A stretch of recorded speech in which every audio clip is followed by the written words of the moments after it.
hackers, hacktivists in prison by virtue of pointing out weaknesses in the very structures that we depend on as our common good. But we weaken the common good for what? We're turning on ourselves. And any time a country empire turns on itself and begins to find threats from within, well, that should tell you how far gone we are. Anonymous. Cyber attacks. A new kind of warfare. Hackers and activists. Security leaks. Computer hackers. Hackers. Activists.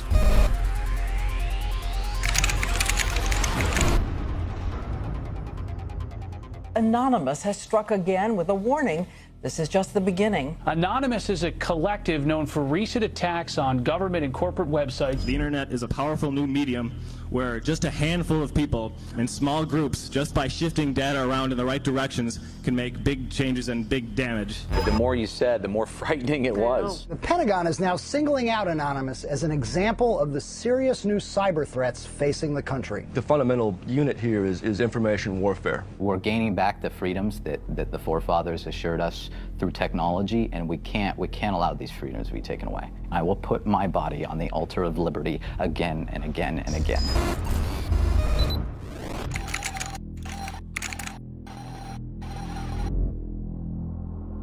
Information is the weapon, and information properly understood and properly used in an honest way is more effective than anything else in the world.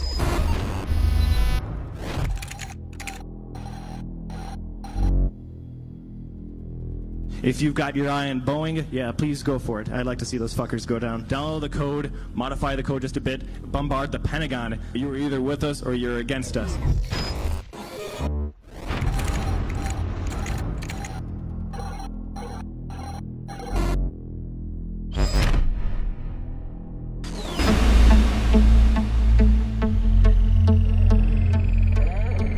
You have 15 minutes available for this call. Hello? Andrew? Are you there?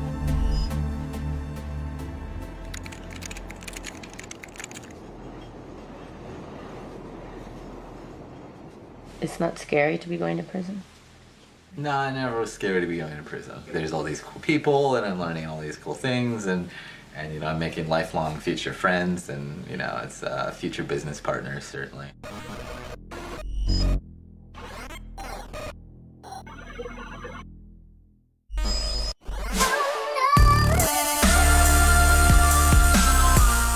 Embarrassing people. I enjoy it. It's viscerally fun. He's an instigator. The most lovable little pest on the internet. His ability to make other people so angry is the talent that he has. Almost 99% of the articles that come out for Weave, they all start with, he's a dick, he's an asshole. Little Weave is going to troll the fuck out of Apple and AT&T.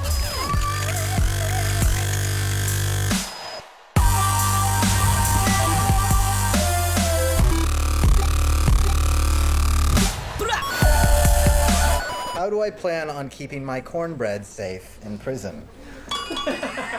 I will stab a nigger that dares reach across my plate.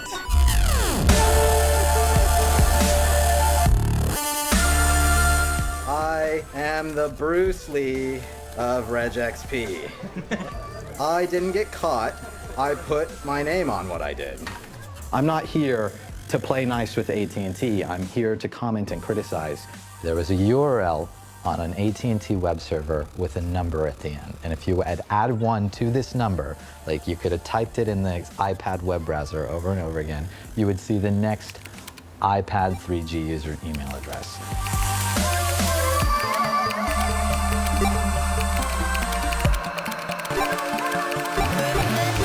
Here's AT&T handing out a complete target list of their customers. It was morally required to come forward and sort of put them over the coals for this. It was like 114,000 email addresses. And it's quite a list. New York Times CEO Janet Robinson. White House Chief of Staff Rahm Emanuel. Diane Sawyer. Not to mention the U.S. Army and Congress. It doesn't get much more high profile than Mayor Michael Bloomberg of New York City. Mayor Bloomberg was like, this isn't a big deal. It's not like people can't find my email address.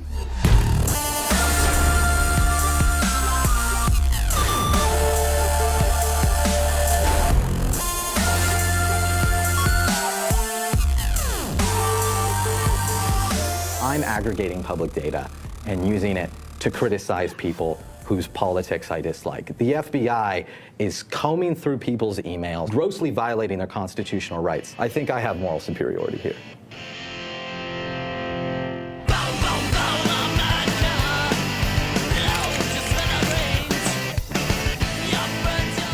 NSA and FBI are like both walking here, and they're looking at the computers, and they're like, my God, these red dots, they're converging! They hit a button. No black SUV. There's been black SUVs outside like the past couple days, so. All the red dots are in the same room right now. There's gonna be even more later. Magic fucking genie. You're actually in power. You're in charge. The most drastic improvements that need to be made are in the education system. We need to give people the kind of classical Western education that they used to have. We need a curriculum that embraces, you know, like Keats and Byron. It doesn't sound revolutionary. It's absolutely revolutionary. We have people in power that have explicitly engineered our education system to make people dumb, obedient, and uncreative. Getting them out of fucking power and remaking it so people can be free-thinking, well-educated, sensible, non-reactionary people. This is a revolutionary thing, and it's probably going to require a whole lot of bloodshed. Why has the FBI targeted you? They have, by their own admission, been surveilling me since I was 15 years old. That was in the search warrant they used to kick in my door in 2010. And why? They wanted me to inform on hackers on the internet. You know, like they've tried to get me to do that many times. There is a congruence between whistleblowing and hacktivism and hacktivists. The similarity is speaking truth to and of power, revealing the power structure, whether it's corporate, whether it's government, or both. I was a senior executive at the National Security Agency, and I served there for about 6.5 years. I blew the whistle on the secret surveillance program called Stellar Wind, which were the foundational surveillance programs that ultimately Edward Snowden, 12 years later, is now disclosing through reporters and journalists. The government went ahead and prosecuted me under the Espionage Act. And I faced, it was a 10 felony count indictment. I faced 35 years in prison.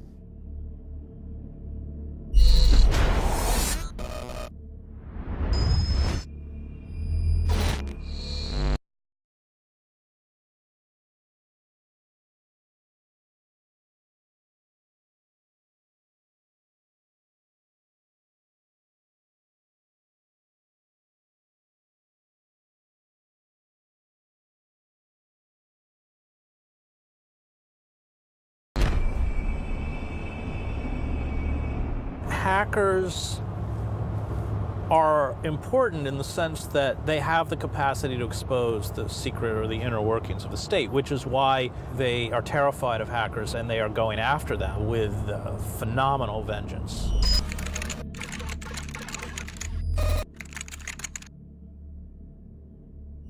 We are looking at increased transparency. Unprecedented transparency. They want to avoid scrutiny. So our response, our best weapon, is to bring scrutiny to them.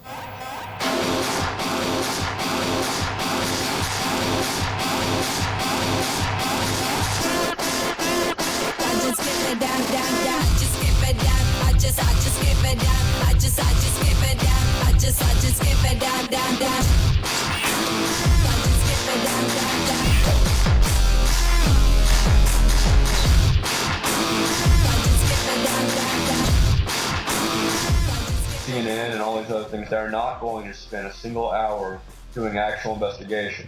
He called the former head of the NSA at home, like, on a weekly basis for a couple months, trying to get him to talk to him. Barrett was speaking in that language of real adversarial journalism, that the purpose of journalism is not to please those in power, but to report the truth, even when it makes those in power uncomfortable or reflects poorly on them.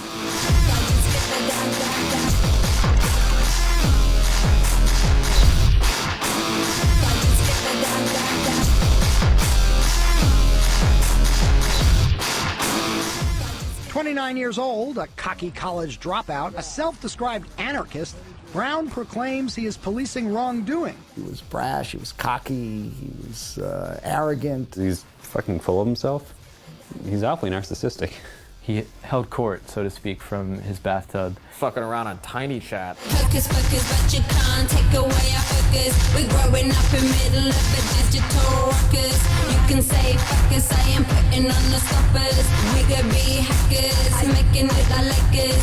While we become workers, you become golfers. The modern day coppers beating on us for the papers. The take of NBC Brass was Barrett was not a very appealing character.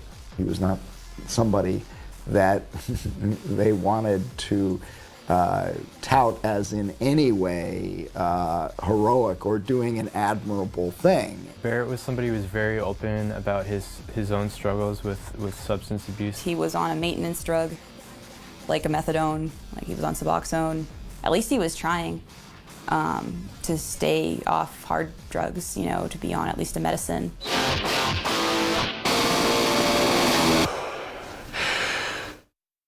Who are the members of Anonymous? Who are they? They're everyone. I mean, you'd be amazed. There's obviously a lot of people who are hackers or just work in IT. They work for major corporations in some cases. There's journalists, writers of all kinds, people who work at gas stations. What is Anonymous? It's basically the power of an absolutely massive group of people coming together. Anonymous are your brothers and sisters, your sons and daughters, your parents and your friends. Anonymous is you. Somos anónimos. Somos legión. ونحن نتسامح مع جرائمكم. We were involved in Operation Tunisia, Operation Libya, Operation Algeria, and Operation Egypt. Anonymous cannot and will not stand idly while people are being denied their basic rights and human liberties. Understand that something is horribly wrong with this world.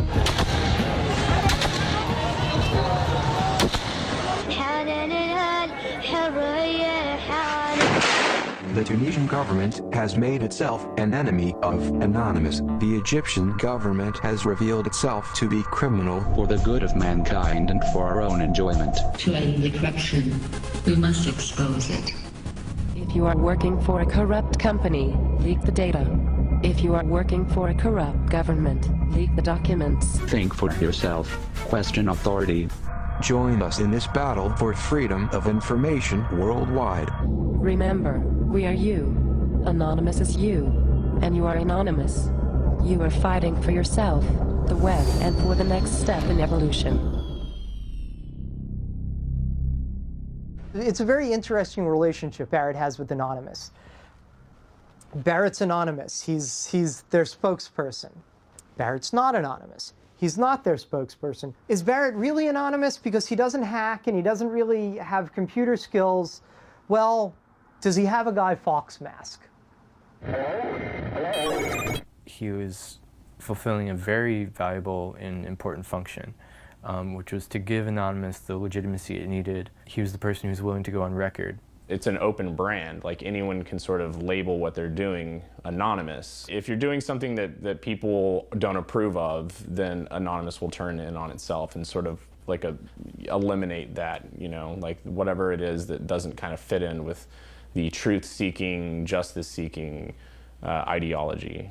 Are you not worried that even an informal involvement with Anonymous is going to end up with you targeted, with you potentially going to jail for this? I mean, in Texas and indictments, it's like a Texas bar mitzvah. I got friends who've been died, they've gone to prison. I mean, it happens.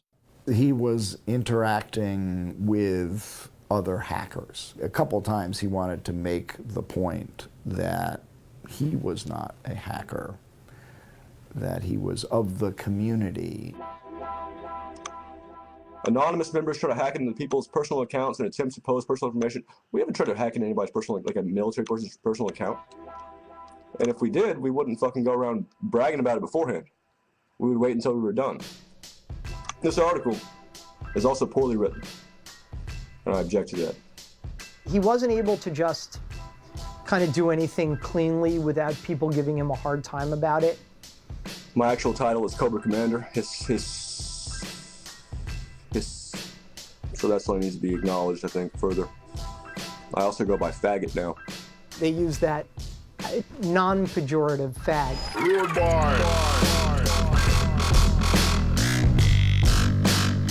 He's an ego fag and a moral fag and a leader fag and a, you know, just about everything but a, you know, but a fag is, you know, leave it to the internet to have to repeat themselves. What happened today is certainly illegal. Why are you willing to show your face? I'm more useful as a name fag than I am just as another person with his name hidden. Barrett being a named person was his own doing. He did not show up as anonymous. He showed up as Barrett Brown. There's a new world being born here. At least that's the perspective of the people in it.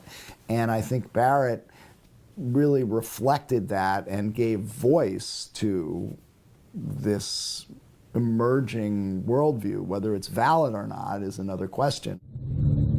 We are anonymous.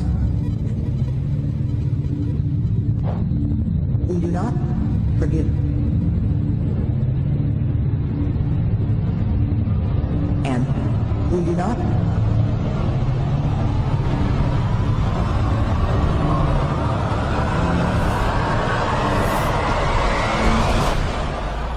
forget. I'm the de facto leader of a movement, screaming hack the planet back in 99. Activism in its prime. Sabu spoke about things in terms of this being a movement for revolution, and everybody was his comrade or his brother. He had kind of built himself up within Anonymous and had this reputation of like, doesn't give a fuck freedom fighter. There's de facto leadership, de facto organizers. Someone had to have the idea and start bringing people in. So for a little while, they're going to listen to this guy. They're going to say, what are we doing here? Why are we doing it? There are two types of hackers. There's a ghost hacker who constantly changes his identity so nobody knows who he is or even how to really get a hold of him. And then there are people with permanent fixed identities. Subversive. Fuck the feds. Fuck the government's obsession with controlling the people, and fuck our lack of privacy. Sabu had a permanent identity. He made it pretty clear what his philosophy, his politics were. I find him to be incredibly annoying. He uses words like, "What's up, niggy?" and he's a very like. To me, like, I'm annoyed by everything that he says. Like, I don't like his terms and the way he like talks. He was the king of the hacking world, doing it like a sir, in fact. Friends around the globe, we are Lulz security. Oh, that's unexpected.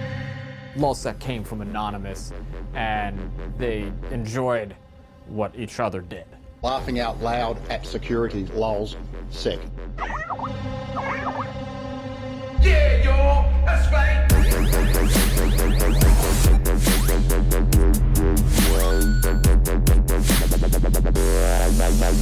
Greetings from Anonymous. For the past decade, the government has tried to take control of our internet ocean. The Lulz boat was just sailing the infinite seas of hacking excellence, hacking the shit out of everybody.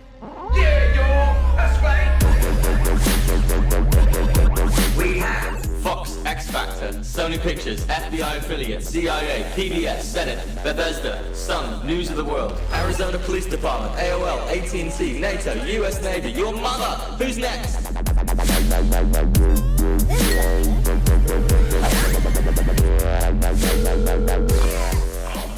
Topiary, is everything all right? Are you dead? Crossing the road. I'm not gonna Are you okay?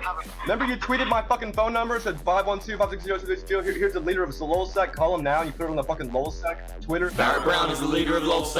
Give him a call now. I got 200 calls. I might have been a bit inebriated. Hurry up. Get the sign. Do you have it? Daisy, good hat? Oh my god. Oh my god, you did it. Oh my god. Oh my, you did it, man. No, I'm watching it. I'm standing here watching it. You did it. It's working. It's totally working. I was working in a cubicle, I'd be like, oh, what are those Lulz guys doing today? You know those God hates fags, morons that protest soldiers' funerals and stomp on American flags because they got a problem with gay people? God hates fags. What part of that don't you understand, girl? I don't fucking understand why God hates fags. Because he can. You can sometimes take over the websites themselves, put messages up as we did today with Westboro. That's unexpected. If you check downloads.westboro Baptist Church right now, you'll see a nice message from Anonymous. The hacks got bigger and bigger and bigger. Pull up the screen and they're like, Tango down, CIA.gov for the lulz.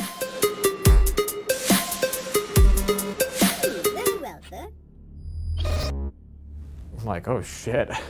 What a hacktivist can do and does do all the time is embarrass the power elite in a way that, boots on the ground can't. So you can go and sit in front of a building, you can circle the Pentagon.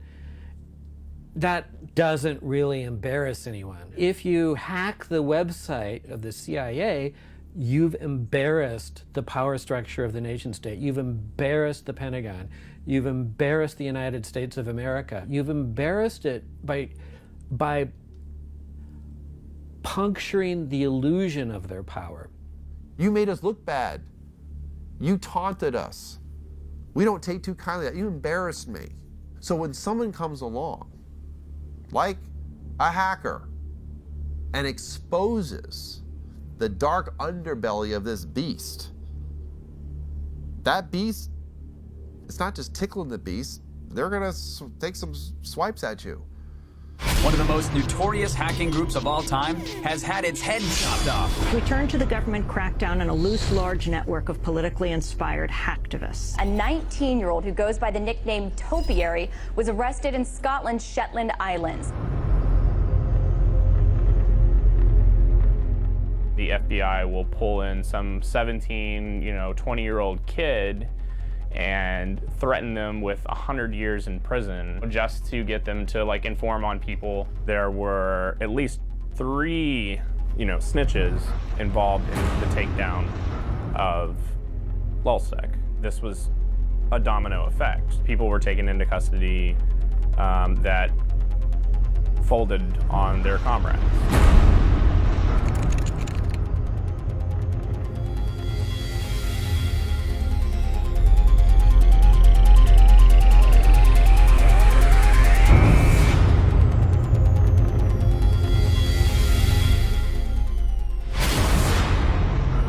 Want to speak to me? Want to join the fight? Go to Wall Street and protest.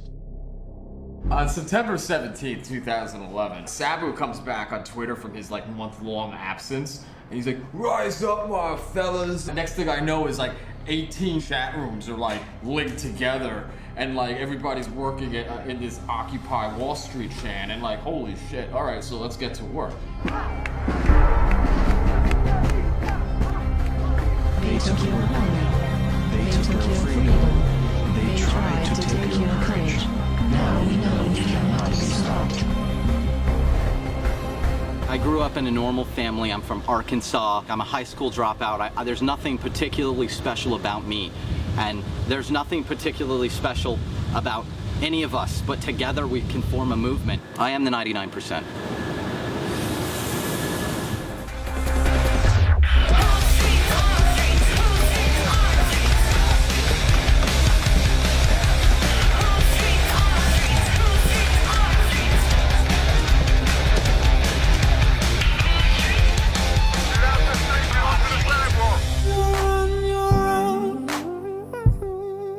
In a world you've grown, few more years to go.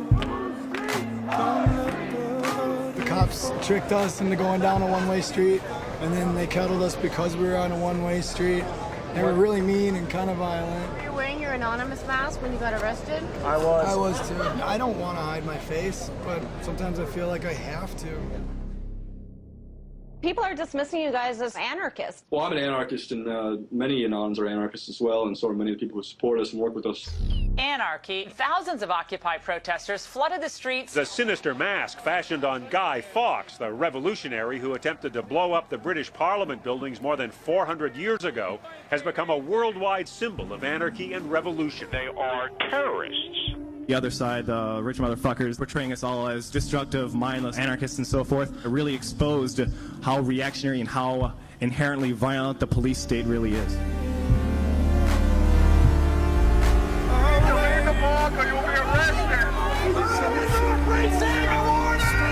I'm a journalist!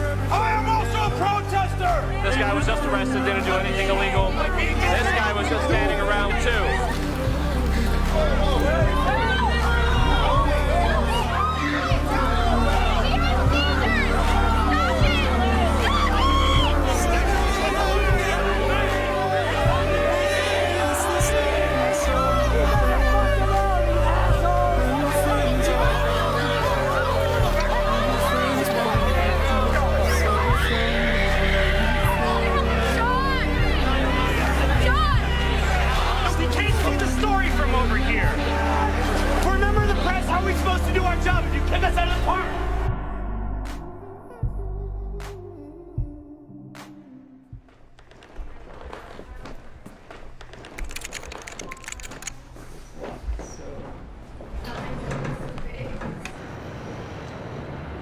The Jews fooled the Germans because they got to Germany and they're very like serious, rigid people, and the Germans were like, oh, they're just like us, and so they got this great success in Germany, and then the Germans figured out, oh, they took over our banks and it's hyperinflated our currency. Fuck these people, right? And perhaps the punishment was disproportionate to the crime, but maybe the Jews were the criminal people in Germany, and they did have something coming to them, you know, just a little.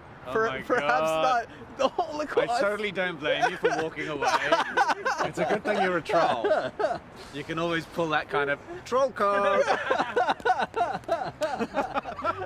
He's obviously a troll and by all accounts, an asshole, and highly offensive and of dubious moral fiber and dubious moral standing. He is an internet troll, and for the uninitiated, that's someone who just likes to mess with people for the sake of messing with people. Trolling is a rhetorical style that exposes somebody else's personality flaws by eliciting a reaction from them that shows the true nature of their character. He pinpoints your vulnerability and he immediately starts to exploit it, but for a higher cause, to show that you're hypocritical, to show that you have misogyny, to show that you yourself are racist while you're yelling at him for being racist. Trolling is in the Socratic tradition of questioning everything and driving people nuts until they question their assumptions. And that's basically what a good troll will aspire to do. If I were to name parties that I think were great trolls, I'd say Giordano Bruno, Zeno of Elia, Jesus Christ, Joseph Smith, Brigham Young. I definitely named some parties who used a very combative style of rhetoric, but probably nobody alive. You meet Weave in person, and he's the nicest guy in the world. He'll hold the door open for you, he'll grab you a soda if you ask him, and if you meet him online, he'll spew a whole bunch of anti-Semitic crap, and he'll be really mean. I'd like to think of trolling as a way of expressing working class discontent. I recall recently that Gina Reinhart called the working class people of Australia lazy and without self-control. Trolling is the right of said people to respond by telling her to perhaps stop eating and get on a treadmill. You say that trolling is about creating something that expresses the true nature of the character. I wonder how what you said about Gina Reinhart exposes the true nature of the character if you're just talking about a weight. When she has inherited wealth from her father, a bunch of mines, and she runs around calling the people that pull the minerals out of the ground for her lazy and stupid, and it's disgusting. It's a level of decadence and gluttony that I think speaks not only through her weight, but her general demeanor. She's a loudmouth, obnoxious idiot. I'm not a bigot, except by the original definition of bigot, in that I air my opinion very loudly without the concern for others' fucking cries of help about, oh, he's saying something that we don't like to hear. That's actually the initial definition of bigot before it was associated with a racist, somebody who loudly airs their opinion. And it says something stark now, that bigot is a pejorative term. There's a quote from Voltaire. It says, "To find out who rules you, find the people you may not criticize." Why do we all have to agree with each other? That's what freedom is about. It's I can call you a disgusting kike, and we can still live in a fucking safe society. He actually is trying to shove this down everyone's throat. Freedom of speech at all costs, as hardcore as I can make it. He's a crazy fucker, but you know, he's our crazy fucker, I think. What was it, like Gay Nigger Society? Oh crap, I can't say that on camera, can I? I should probably not put that on camera. The Gay Nigger Association of America has been around, I think, probably since 2000. It is a very old troll organization. I was elected president of it in 2010. Figured out what words to choose, so I decided to mention Jews. Shit, I think she lied. Oh shit, oh crap, it's another we've attacked. Don't know what to do, so I guess I'll add you. DDOS, yes, it's time to stress.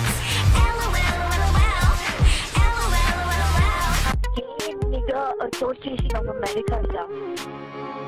The name is based on a Danish short film called Gay Niggers from Outer Space. The gay niggers come from the planet Anus, and they are much, much more intelligent than any other creature in the universe. When Hurricane Sandy swept through New York, they posted a bunch of pictures on Twitter of black people like looting and stuff from like Sandy Loot Crew is what they called it, the hashtag. A new president of the GMA. Good times about to come, and that's all I gotta say. Already places, oh, the look on their faces. Tons of media outlets picked it up. If people were tweeting out pictures of white people in suits stealing TVs, the media would actually investigate it and be like, all right, this is bullshit, instead of just reporting on nonsense without any forethought. Trolls in trouble. Computer hackers find themselves on the wrong side of the law after breaching AT&T security. I mean, I guess there's like a blurry line between like Goat Security, was it a troll or was it a hack? But I mean, the name Goat Security invokes that terrible image of that ruined my childhood. He named his company Goatsy Security, so if you know what Goatsy is, G-O-A-T-S-E, I'm not going to explain it. Hey, there's a gaping security flaw here.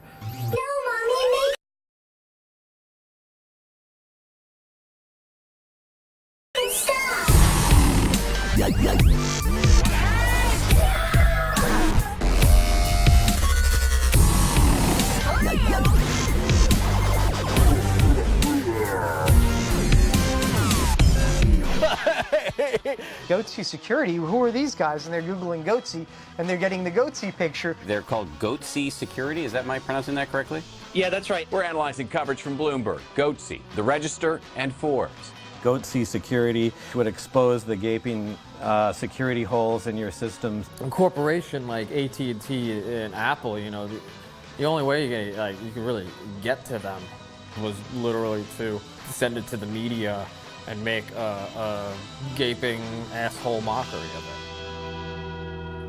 We're here today to announce that our office has filed criminal charges against Andrew Ornheimer.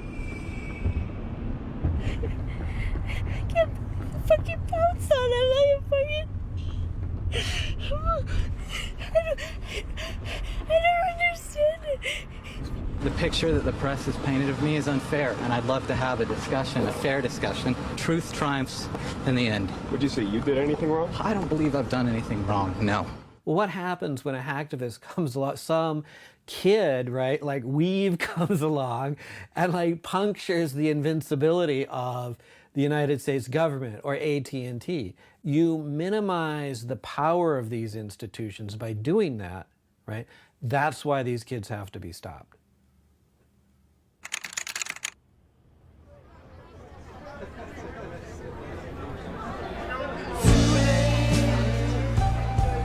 My time has come. Sent shivers down my spine. Body's aching all the time. Goodbye, everybody. I've got to go. Gotta leave you all behind.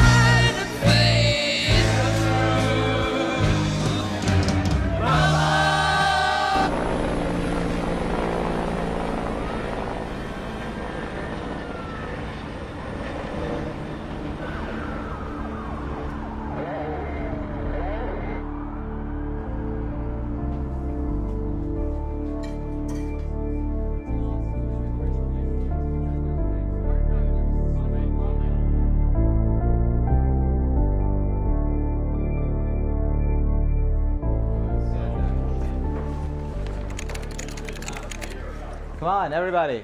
Everybody, we're going.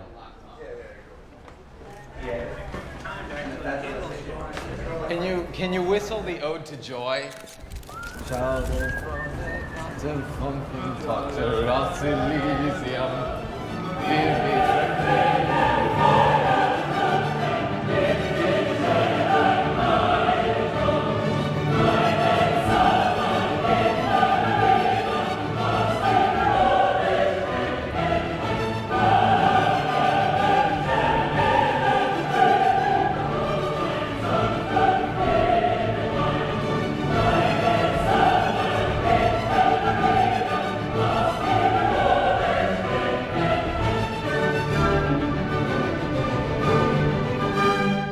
Good knowing you. I hope to see you all again. If not, write me shit and keep causing trouble. Cause as much trouble as you can in my stead. That was classic, of course. I'll talk to you soon, okay? You're not coming in?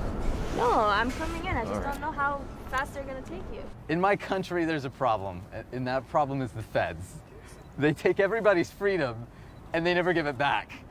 I'm going to prison for arithmetic. I added 1 to a fucking number on a public web server, and I aggregated this data and I gave it to a fucking journalist at that man's publication.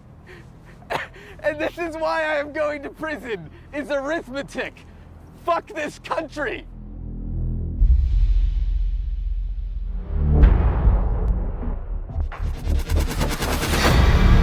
America's priorities are our priorities. We are developing solutions that prevent cyber threats from becoming cyber attacks. Because at Northrop Grumman, values are what enable us to perform at the very highest levels. Because we know that what we do affects the security of our nation and other nations around the globe. Northrop Grumman. CACI. Lockheed Martin. Booz Allen Hamilton. Abraxas. Palantir. Stratfor, leader in global intelligence. A lot of these companies recruit very much from the CIA and from the military intelligence and that kind of thing. That's very, very common for board members in particular to be either ex-generals, ex-CIA, ex-NSA in some cases. Even people who are paying close attention to it, like me, had never really focused on those players before until Barrett started doing the journalism that he was doing. There's always been contractors. We had contractors during the American Revolution. Let's be real in terms of history. We've never had what were defined as inherently governmental functions, including the centerpiece functions of the intelligence system, the most secret being turned over for profit to corporations. If you have that kind of control because of the accesses you're granted and the government giving you the deep state intelligence, the deep state data, guess what? You get to serve the state. You get to justify its continuing existence. You're going to color the world with the mentality of the state, which is the world's a dangerous place. There's lots of threats out there. It's a target-rich environment. These are people that are in this to enrich themselves, right? They're people in the government and they're the people in this business. And they don't care that it's not helping anyone. These are not patriots. These are people that maybe have military backgrounds. They might think of themselves as patriots, but they are not patriots. We can meet and surpass shareholders' expectations. Branch into adjacent markets and pursue billions of dollars in unconstrained growth opportunities. They're invested in the security theater. Hundreds of billions of dollars have been spent on national security, ostensibly to protect us. I can actually say it's actually in the trillions. The total amount of money. I would argue it's the largest redistribution of wealth in the history of the United States. Wars are not meant to be won, they're meant to be continuous. And if you want to hold a continuous war, whether in real life or on the internet, then you need an enemy that can't be destroyed. And Anonymous is impervious to really being destroyed because it's decentralized, it's everywhere, and it doesn't even have to exist. I mean, they could just say it exists, and then it would. And it's sort of just like terrorism. Terrorists are everywhere. Terrorists, your neighbor may be a terrorist. So, we have to remain vigilant, and that's the same thing that's basically happening online. Right now I've got Barrett Brown, founder of Project PM and one of our cyber experts. Barrett Brown joins us now to break it all down. So is this an official declaration of war against Booz Allen Hamilton and possibly other contractors? Yeah, we just got around to declaring that war just now. I still collaborate with some anonymous participants within my own group, Project PM, acquiring more information and bringing attention to what's called the intelligence contracting industry.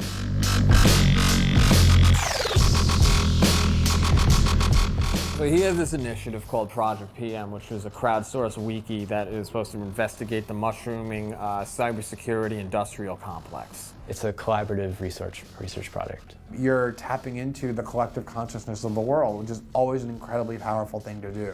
That is going to be the future model of journalism. The collusion in part with press, mainstream press, was we're just going to sort of look the other way.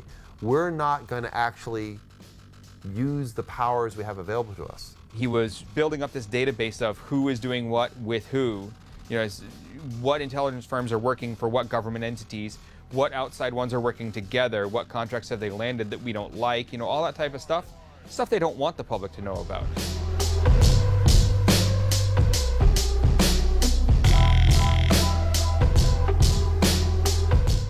There were these hacks going on. We're expecting these data dumps. Shit's about to start getting crazy, if you know what I mean.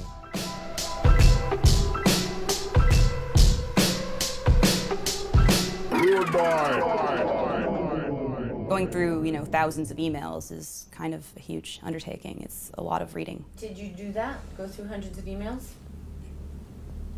Can I say that? These people were contributing to what they believed was a journalistic project. They were contributing anonymously, they thought, to help the cause of journalism. Obviously, Barrett was onto something. Otherwise, there wouldn't have been this type of reaction. 41 months, 3 years, supervised released, 1 drug test within 15 days, computer monitoring, mental health evaluation, $73,000 restitution to U.S. Treasury to be given to AT&T. He reached for his phone, he reached for something, they fucking tackled him, handcuffed him, took him out for like 15 minutes. He came back, not just in like handcuffs, but like with the thing around his waist, like the big chain, laughing. Like, it's seriously like walking around the courtroom, just going like that. I gave him the thumbs up. You guys fucking seen this?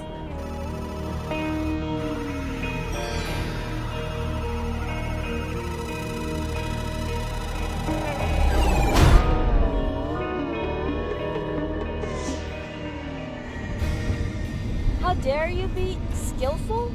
How dare you utilize your knowledge? It's fucking absurd. And of course it's AT&T's fault. They are responsible. How can you say that the company that designed the website is not responsible for their security flaws? So the federal prosecutor said during Weave's trial that just because he has a special skill, he shouldn't have power over other people. That's how they view it, and it's not incorrect to say that people who understand computers have power. It's just I don't think the answer is coming down on our prodigies and our geniuses. I'll put it this way: there was a time when you hacked a company and the company hired you. Now it's you hack a company and they come and they beat the shit out of you.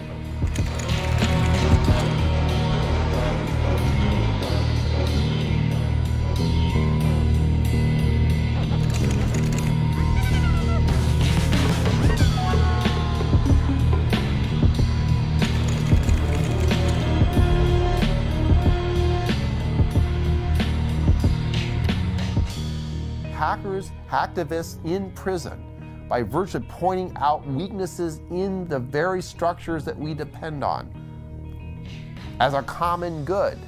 But we weaken the common good for what? We're turning on ourselves.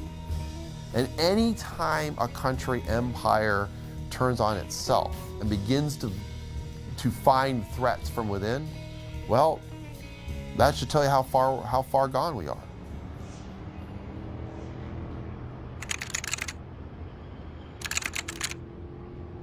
Howdy, Internet.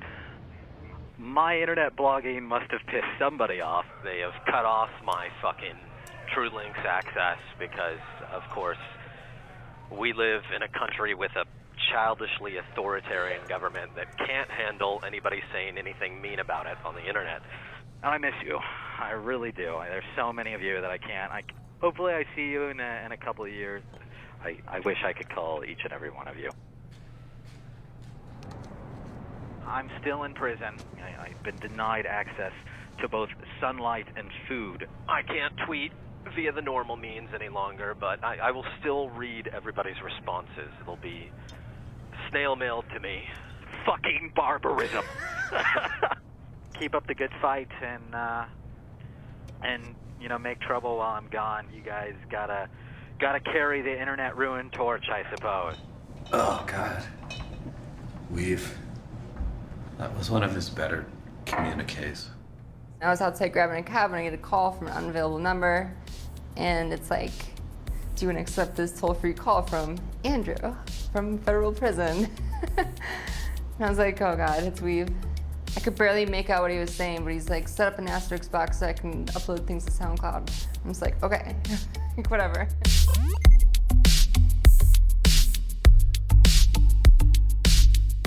We had email access for a month, and then they took it away because they figured out that he was sending messages to another person who was tweeting them out from his account. He and someone else had like code words set up, so if I said like, say this to my mom or something like that, then the next line would be a tweet.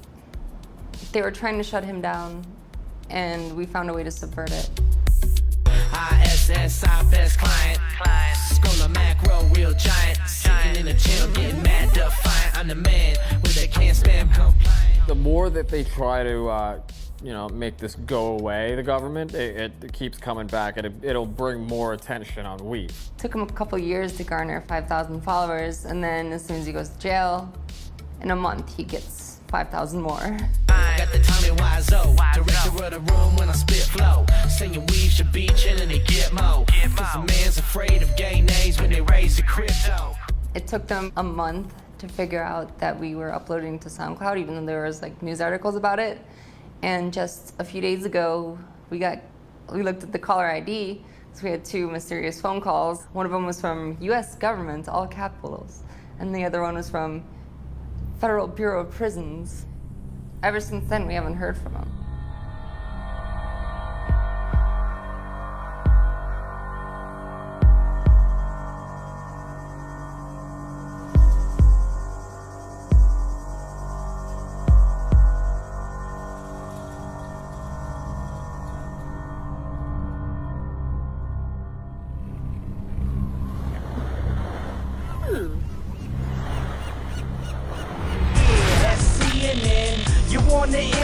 Send a prison message to the nickname Sabu. On ISC, man, we convene in this 99. Post that shit down, screaming. Out of kind of the ashes of Lulz, Sabu wants a new thing, a new group, a new cause going forward, and this becomes anti-SAC. With the visuals of machine guns, this was no longer a laughing matter, and they were not playing games anymore. He was training people to attack government websites and attack large corporations and businesses. Pound and me sick. Pound it to the bleachers. Pound and me sick. If you're sitting below deck in the Lulz boat, salute, bitch, and show some respect. Pound and me sick. Pound it through your... Greetings, pirates, and welcome to another exciting Fuck FBI Friday release. For Fuck FBI Friday, we are releasing 1 gigabyte of private emails and documents. It was asking for trouble, and trouble came in a way that nobody could have even written this.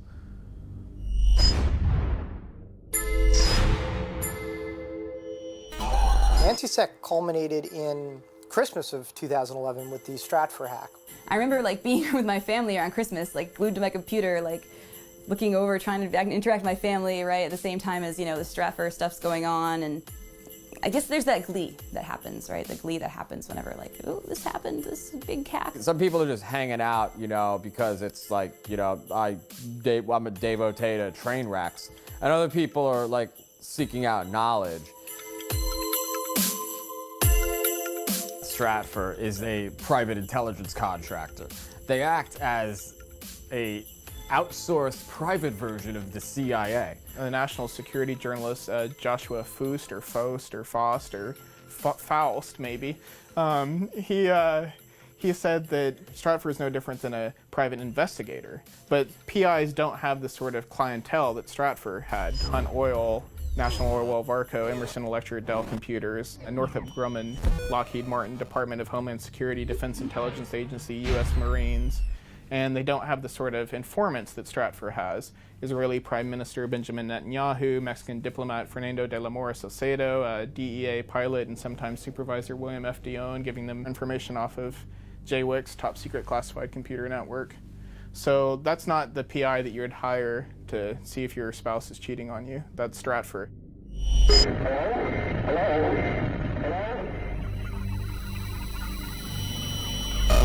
The gifts that a non-Santa left under the Lulz Xmas tree are just the beginning. Cyber thieves made off with the personal details of hundreds of thousands of subscribers. They woke up to find that they'd given an unexpected Christmas present of $50,000 between them to numerous high-profile charities. Here comes Santa, here comes Santa. Expect us. Here comes Santa Claus. Here comes Santa. Julian, will you dance with me? It's not about the money. We want the world to dance. We want the world to dance. So first, dance with me. Dance with me. These are our Christmas. Don't sit around waiting for Santa Claus. Fuck some shit up. To take an ex-FBI agent and use their credit card to make a donation to the Red Cross on Christmas Day, I get that it's criminal, but it's wonderful in its own way. The Stratfor hack, it's claimed, also contains email conversations between Stratfor employees and officials in government. Every week, a company or an agency, is this going to get worse? I think so. People broke into something and wow, criminals. Well, okay, even if you want to call them criminals, they're coming up with this information that looks a lot like criminal activity. The day that WikiLeaks published the global intelligence files, which is what it calls the Stratfor leak, The Atlantic wrote an article titled, "Stratfor is a joke and so is WikiLeaks for taking it seriously." And that was the very day of the leak, so surely they didn't read the 5 million emails that I've spent more than a year researching.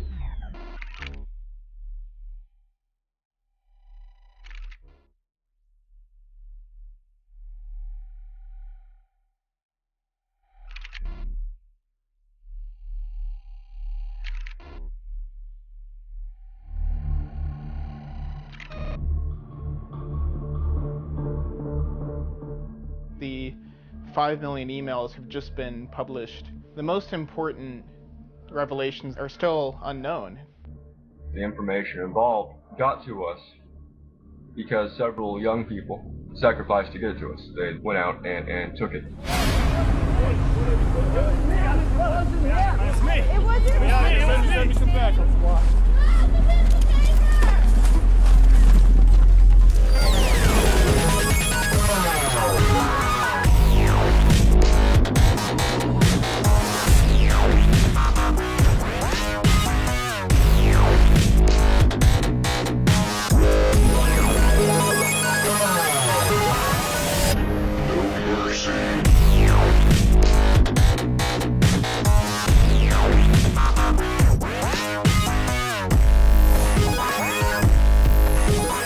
Infamous anonymous hacker Jeremy Hammond, #1 on the FBI cybercrime list, pled guilty to Christmas hacking spree.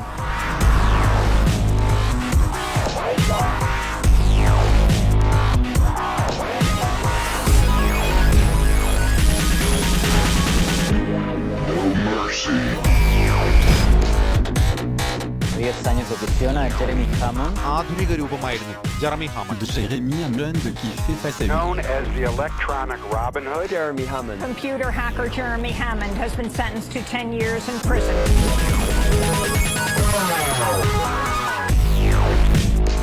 As a former journalist, a former investigative reporter for the New York Times, I am stunned that the rest of my colleagues, well, I mean, frankly, I'm not that stunned, are not here. Jeremy's going to jail for 10 years. I don't think a lot of people in this country are going to find out about it if the New York Times doesn't cover it. That's just the way that the media is set up right now. There's a lot of people on the outside supporting him. He's gotten a lot of letters, so, you know.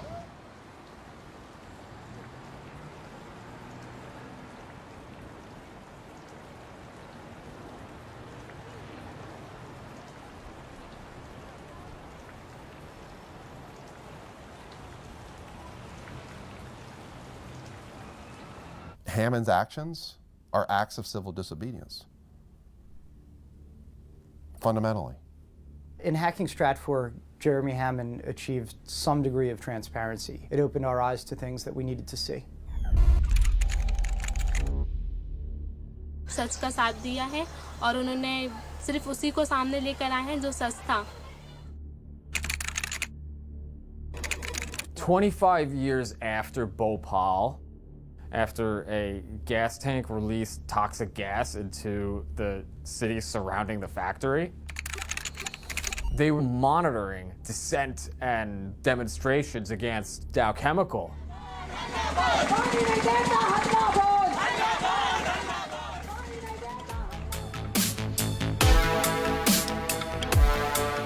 Data wants to be free is the hacker credo.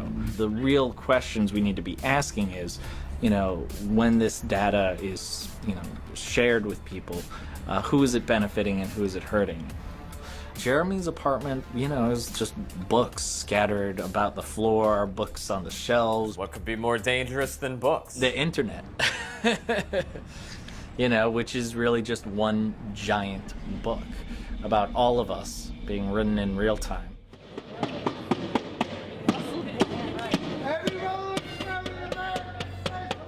To the extent that Jeremy Hammond is responsible for those 5 million emails, he did something entirely necessary.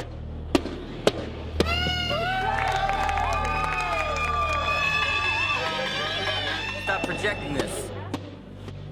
If the U.S. was a country that was actually governed in accordance with the rule of law, then I would be the first to oppose any crime against any company, including hacking. But the fact of the matter is that this is not a country governed in the rule of law. We love you! We love you! We all love you, Jeremy! We all love you! We all love you! Jeremy, flash your light! Jeremy! She loves you! Jeremy, flash your light! Your mom is here! Your mom is here! She loves you! She loves you! And I'm proud of you too, boy!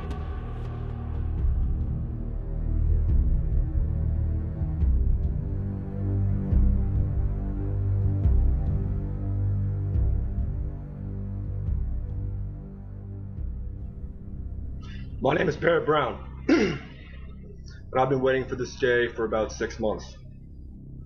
In a way, I've been waiting for this day since I was 7 years old. On March 5th, I received communication from a certain individual saying that I was going to be raided the next day at my home. They go to his house, his apartment, and he had spent the night at his mom's house. I just go to my mom's house and sleep over there sometimes. We've been very close. Next morning, I get woke up at 6:30 by my mom. She's scared. I go downstairs. There's 2 FBI agents. One is named Robert Smith. He is a FBI cybercrime fellow. They say, okay, we've raided your house, your apartment. Do you have any laptops here you'd like to give us? And I said, no, I don't have any laptops here you'd like to give us. So they get another warrant for his mother's house and find the laptop. Then they charge his mother with obstruction of justice. When I was 7 years old, I first heard the term FBI. My parents were fighting a lot. That my dad would sometimes get angry and throw things at my mom. And part of the reason for that was because my dad was being indicted by the FBI. I went from living in a nice house in Highland Park, one of the nicest communities in America, to living in a 2-bedroom apartment with my mom and grandma and sharing a bed with my mom for the next year when I was in 3rd grade. They'd gone after his father and bankrupted his father, and his father was eventually found innocent and apologized to by the court. So basically, the FBI ruined his family. When I was in the backyard, and I remember I heard the Mexican FBI agent bring the other one back in and said, oh yeah, the bad guy's back here. It was that day I realized I'm a bad guy. You know what? I had no idea beforehand. You know, and even now I still have trouble really sort of internalizing that. But if the FBI says it, it must be true, and from now on I am a bad guy. It's kind of like a quad, and everybody in the apartment complex can hear this man ranting against the FBI on the balcony. And I'm getting a little bit concerned, but I also want him to have his, because he's very brown. He says crazy stuff.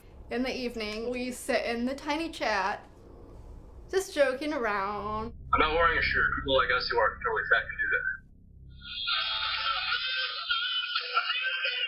Oh, there she is. Hi, Insert Maxie.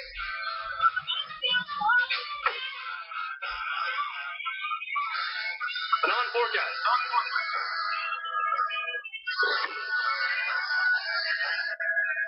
Hey, can you tell me if you're a gift or not? She said shit. I swear to God, she said shit the other day. It was crazy.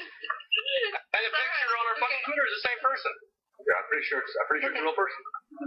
Oh my God. Look, you're pretty. You don't have to really think I'm It's like super passionate about this argument.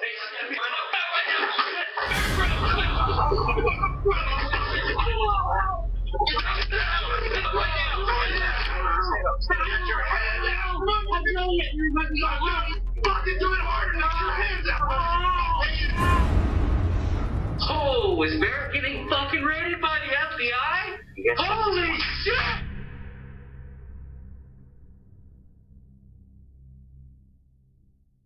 If you're in the place getting raided, okay, you don't know anything because all of a sudden your utilities go out. And the utilities go out because the concern that the concussion grenades might start a fire. So they don't want the gas or electricity running, okay?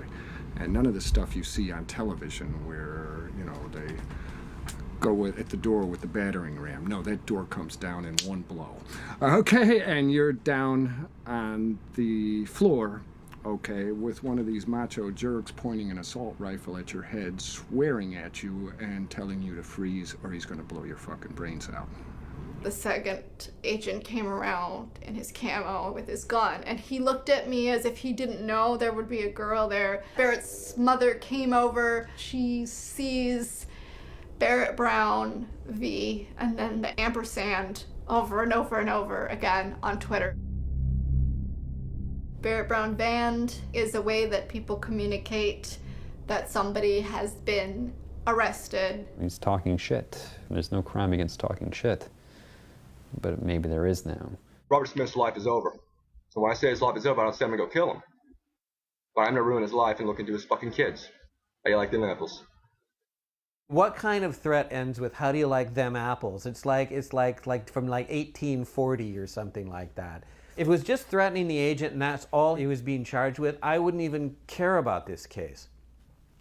Let him and Special Agent Robert Smith go out back and duke it out, or let Special Agent Smith beat him up, or whatever he has to do. The second indictment comes, and then it's like a fucking kick in the gut.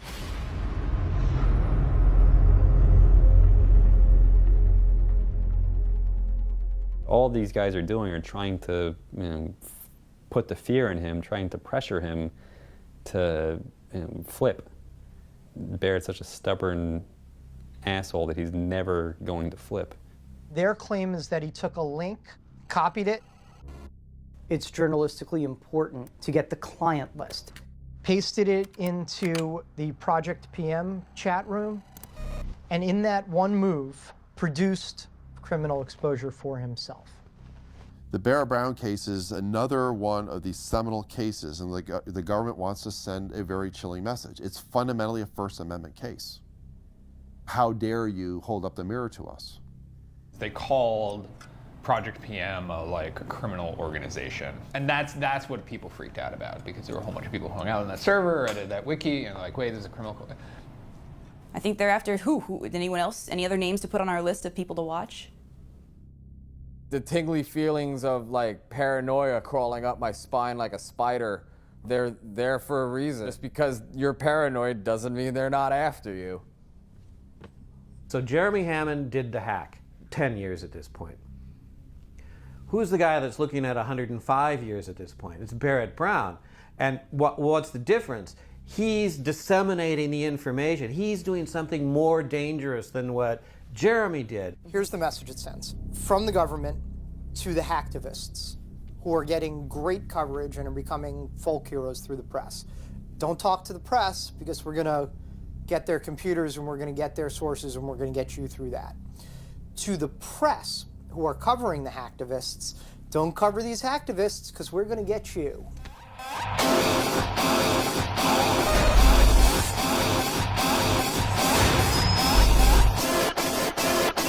Just skip it down, down, down. Just skip it down, down, down. Just skip it down, down, down. Here's what I want. 1, I'm no longer your bitch. 2, all of my charges are dropped. 3, all of Barrett Brown's charges are dropped. That's up to the U.S. Attorney. Figure it out.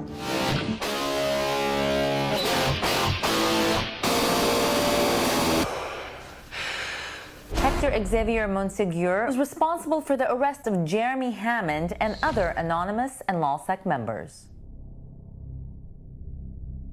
Sources say he began cooperating with the FBI. I'm the de facto leader of a movement, screaming hack the planet back in 99. Activism in its prime, global hell had the dot mill.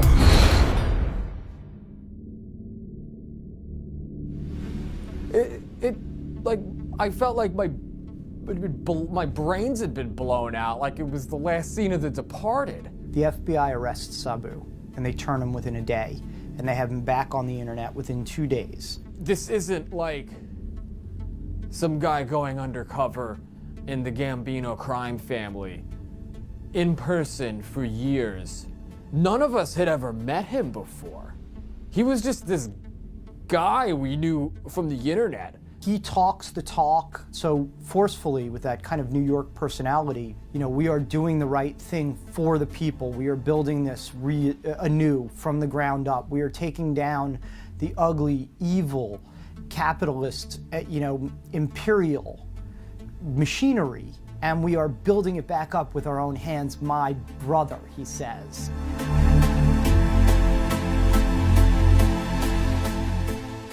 Looking at Sabu's interactions with reporters during the time that he was an FBI informant. Sabu could have easily just told the reporter, like, no, I don't want to talk to you, go away. But that's not what he did. He engaged in like an hour-and-a-half long conversation and then screen capped it and handed that information over to the FBI. That's not a free press. The government has journalists under surveillance. Do you think the government's targeting you? I hope not. I hope I'm not. Shit.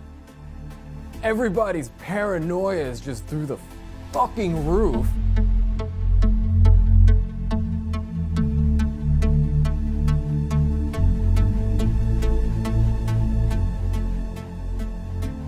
Wait a sec.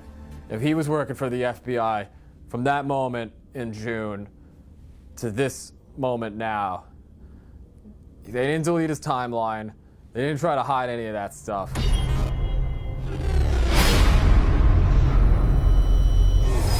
CNN, you want the interview? Send a print message to the nickname Sabu.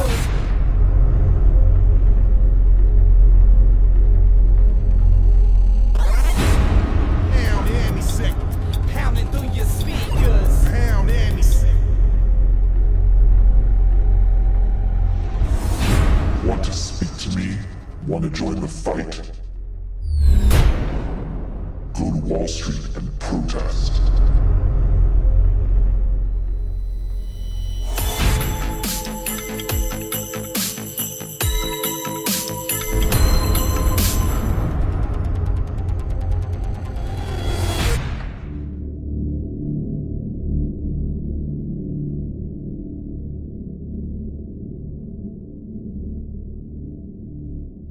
Sabu and Jeremy were partners in crime.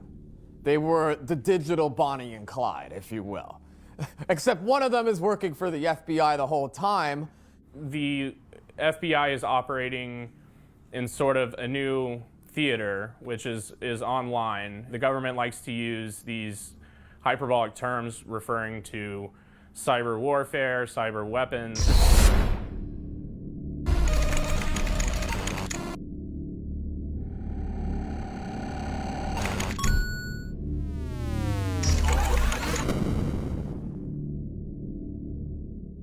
the feds, by proxy through Cebu, were giving Jeremy the 0 days to get into these websites. In order to, say, entrap a terrorist, they would sell him fake explosives. But instead of giving him fake explosives, the 0 days are real. In the hacker world, you either get in or you don't get in. There's no fake hack. They didn't it wouldn't be a crime if it was a fake hack.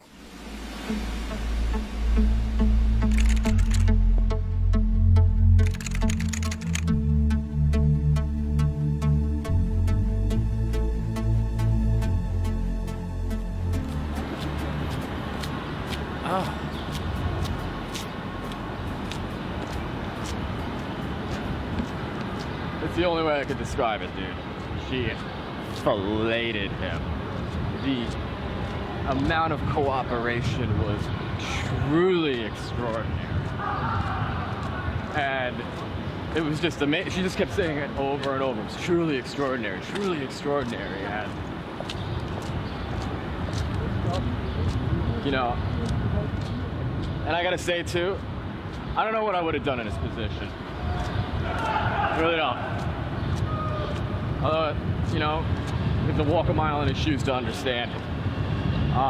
There's a lot of people that are going to be mad, though. The amount of truly extraordinary cooperation that he gave. This was the first time anybody had ever seen him, at least publicly. Like, this was real. This was finally coming to a close. And he was facing the guidelines between 21 and 26 years.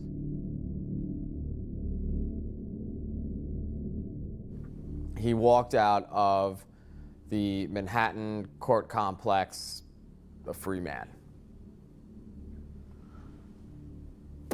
Yeah.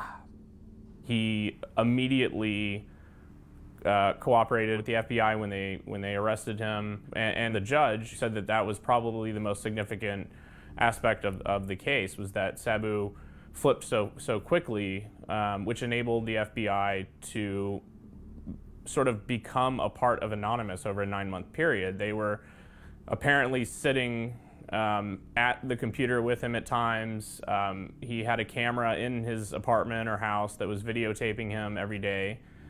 He was debriefed regularly by the FBI. Judge Preska said, and I quote, "I salute you." The prosecution and the defense and sort of built him up to be this sort of conservative folk hero, like the model FBI informant, the person who every informant should live up to be, to the point where it made it impossible for them to give him jail time. You can't. It would have been bad for the informant program for him to have worked that long, to work 3 years and then be sentenced to prison. Sabu pretty much neutralized Anonymous. Yeah. Completely. Yeah. Neutralized Anonymous. After he went down, everyone's afraid of following any leader, and they're also afraid of, you know, starting an operation on their own. In general, nobody trusts anyone. If you go on any IRC chat, they're all just talking about, you know, like, who's the Fed? You're the Fed. You're a Fed. Yeah, what about the Fed? Come on. Yeah, and what about that? Well, Like, forget who cares? even yeah, you know you're a Fed. At the end of the day, he's just a hacker getting used by the government. Sabu is the big snitch. Like, the 9th circle of hell is reserved for Sabu. Him and Cain and like Judas will be there with Satan. Lean back, bitch, we be sending an injection. Magic quotes off, join table intersection. Put it up on base, bin, it won't get erased then. 20 million hits till you down like some cavemen.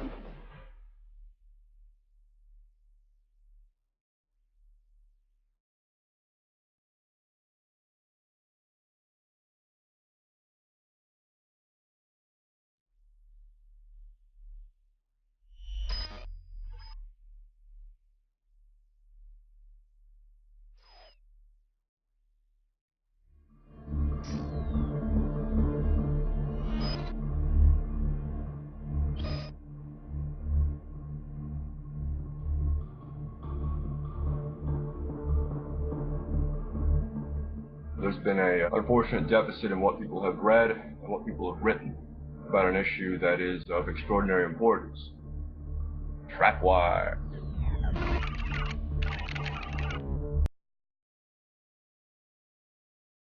Barrett sort of shines the light on this stuff. He's like, oh my God, it's actually happening. He's got the emails right there. He stumbles across this. Stumbles across it, starts talking about it. Trapwire manages to take lots and lots of data from the closed circuit cameras that are found in large urban areas and makes the information more actionable and functionable. Trapwire is software that can match surveillance data taken from multiple closed circuit cameras from across the country. Video feeds are fed into a centralized system that analyzes them for patterns of suspicious behavior. To understand Trapwire, you have to understand sort of the larger context. Because Trapwire is a critical piece of the surveillance apparatus. This is actually doing very large swath, persistent surveillance. In 2007, Trapwire cost about $1.7 million to operate in Los Angeles County. What we know about how it functions is largely gleaned from those emails. Trapwire has been deployed in Seattle, in Los Angeles, in DC.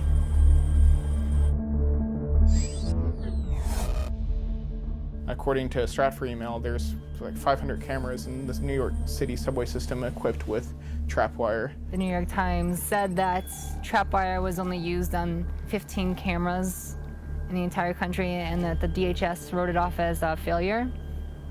That's a complete lie.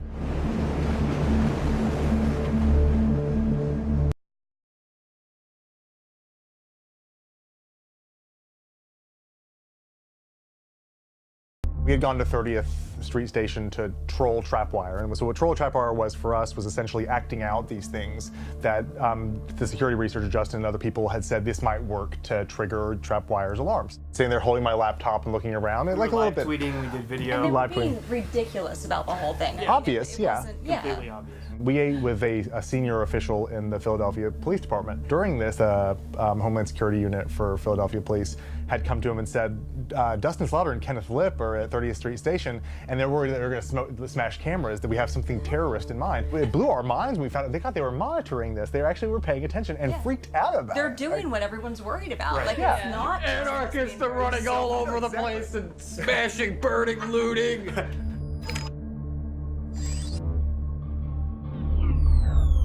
Coverage of Trapwire in the U.S. The whole story was smothered in its crib by the New York Times. It's an open secret that the mainstream media has special access to the halls of power. There was a phrase I used to hear at NSA. We're going to tell them what we want them to hear, not what they need to know. What we want them to hear. That's pure manipulation. That is PSYOP, info-op. You're saying because you're controlling the narrative. Hail victory! Go, go, go, go, go, go, go, go, go, go.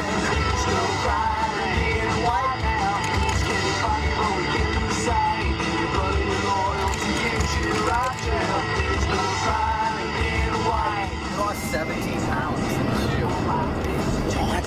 Yeah, dude. I was in a hunger strike cell, and they were taking my blood to make sure that I wasn't starving to death, you know? I was on hunger strike because they refused to give me my books, and my magazines, and my newspapers, and my mail.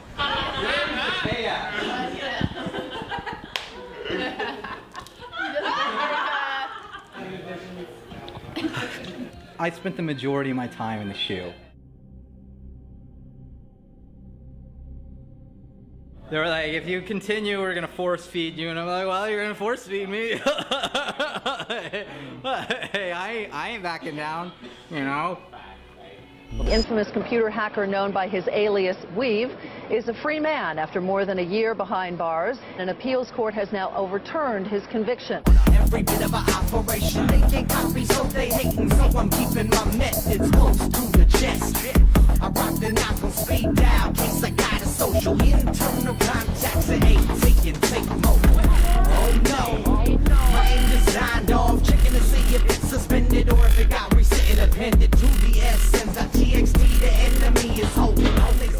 time behind bars has made Weave even more outspoken than before. I can't watch my society rot when a bunch of federal scum want to just throw anybody that they disagree with in a prison cell. It's the end of the West right now, and we gotta fight for it. Somebody has to. You have no instincts to flee like Edward Snowden or Julian Assange. I'm not running, this is my country.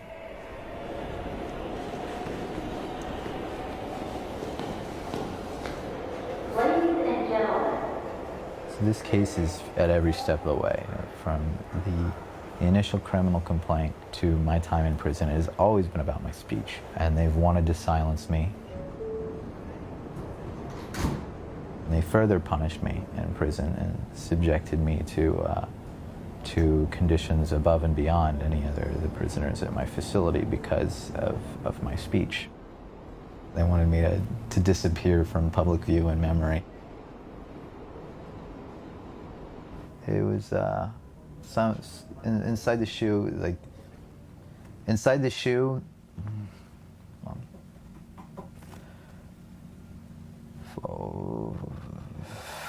There's an author, Alexander Solzhenitsyn. He was one of the few authors that kept writing after Stalin told all the authors that they weren't allowed to write any literature that was compelling anymore. He ended up in a prison system called the Gulag, and he describes there the steps that they do to like try to break you down. And I kept checking off like the bullet points that he listed. He had like a 30 bullet point list of all the various interrogatory methods that they used in Soviet Russia. Temperature extremes are one of them, and they'll turn up the AC to like freezing temperatures while I was sleeping, you know, and then they'll pump up the heat during the day. So, and like they come and I couldn't sleep because they would bang on the door every once in a while, and they'll shine the flashlight in your eyes, you know, and keep waking you up at night. They'll put you on a bunk and you can't even sit up, and there's a light like right next to your head, and it's pretty terrible, no doubt about it. It's pretty terrible.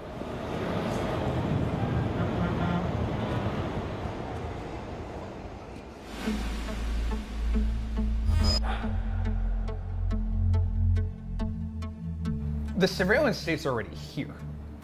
It's already here. We're constantly on camera. Like this, like we can't put that back in the box. Like we can fret about it and say, oh gosh, we need more controls. A lot like that infrastructure is there and it's not going away. They can watch us through our webcams. They can listen through our phones. There's no privacy left, virtually. We are the most watched, surveilled, monitored, eavesdropped population in the history of the human race. If you have nothing to hide as justification for violating your rights, then you have nothing to worry about. You know where that phrase came from? Goebbels from the Nazi era. Nothing to hide? That means there is no privacy. I left Iran to come here, and now I can't have security or privacy? All we want is just fucking live our lives. Half of us wouldn't even give a shit if we could all be left alone. It's my right by birth to have privacy. They want to own you. That's a power relationship, superior, inferior. If I know every single thing about you, about what you think, how you reason, what your fears are, what you're planning, what you're doing, and you know nothing about me because I'm shielding my behavior behind a wall of secrecy, I have incredible power over you. The power imbalance between us is immense because I can now manipulate you, I can threaten you, I can alter your behavior in all sorts of ways, I can anticipate your behavior, I can prevent you from doing things that you're planning, I can prepare in defense of what you're doing, I can always stay many steps ahead of you. This mentality, this pathological, you have to understand the mindset, you have to understand the psychology behind those who want to know everything. That means anything hidden, anything private, anything sovereign is a direct threat to the surveillance state. The capacity of this agency to spy on people and to know everything that they do is so extreme and awesome. At any moment, pure totalitarianism could be imposed, and the American people would have no place to hide. Security and surveillance state is put into place in order to keep a population captive, and they now have all the mechanisms to do it. Absolute iron control over a restive population, so should the population become restive. The United States unchained itself fully from the Constitution. People still don't fully appreciate it. Talk about mass surveillance, all those stuff. No, they've unchained. This is an alien form of government. It's completely anathema to democracy. It's completely anathema. But obviously the government's not going to come out and say, hey, guess what? We're under national emergency conditions.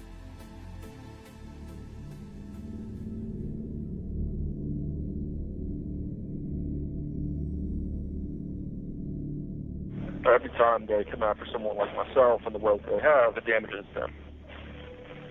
To the extent that these things happen and they get publicized, the population is antagonized. Now, I didn't get into this to stay out of prison.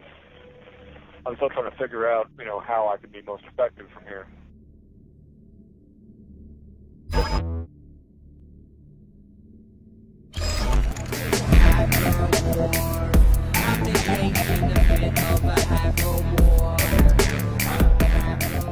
I'm going to continue hitting large companies and institutional powers. I'm not going to take no shit from nobody. Fuck them if they can't take a joke.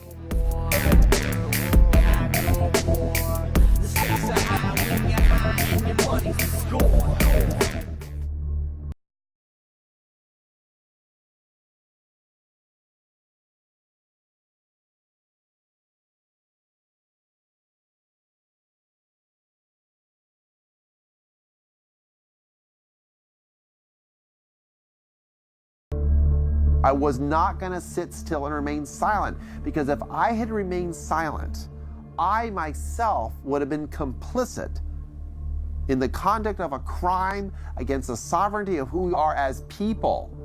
That's we the people, capital W and capital P, we the people.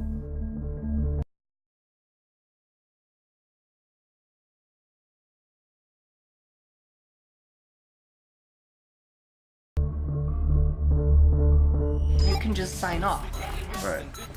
Like, you don't have to be a victim of trolling. Like, you can just turn off the internet. System, every outlet, every avenue of avarice. Some mavericks of information face up with the candidates, and cameras are there to document the struggle live in person. Take a peek behind the curtain. Situations worse than anything the casuals and NBCs could dream of. Trust this team of brilliant bastards, go on tearing the whole scene up.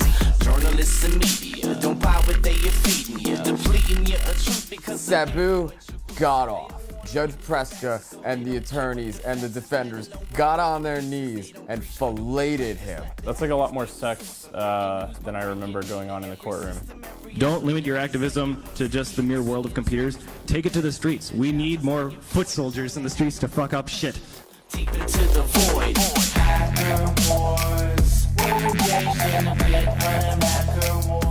Dallas, Texas native Mr. Brown joins other infamous Texans who fought the government, such as Branch Davidians at Waco, Texas. Fucking really? Really? The Branch Davidians? Really? Fuck you. Stakes are high and it's a crime. Play on the course.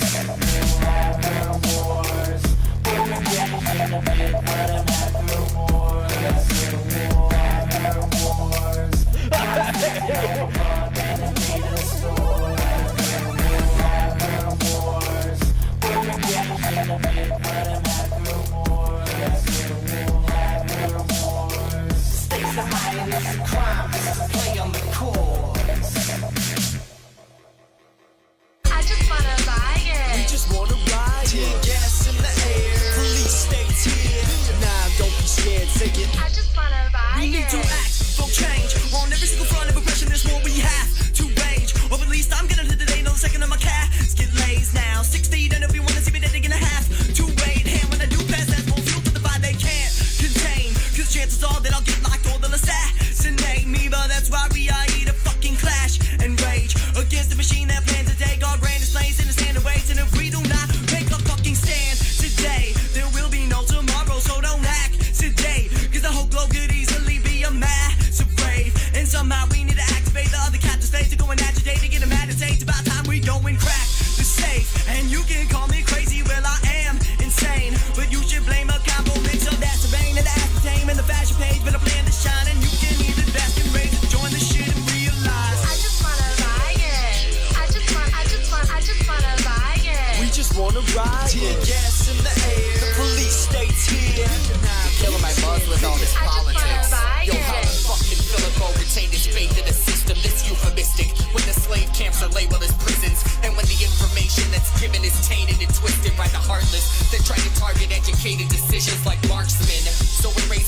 fists and picking signs to match and fight for human rights. We carry lanterns with a mic attached. Focus groups began with advertising, then it got involved within the dollar spent on politics. Is that surprising? Your campaign is a fucking commercial, I'm not fooled. You've got strings attached to your back and that's not cool. These monsters have murdered the landscape. They're stabbing her repeatedly to proceed to blow her top off. A damn shame. The recipe is seasoned, but I swear you motherfuckers shouldn't grab a plate. Although it's harder to swallow, I would rather taste. The truth is to raw as food. Pursue effective revolution. There is no need to procrastinate. I just wanna riot.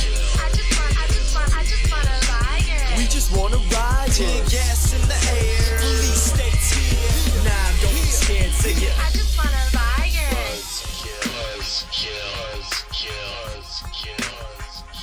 AOC, Philip Morris. Buzzkill, motherfuckers.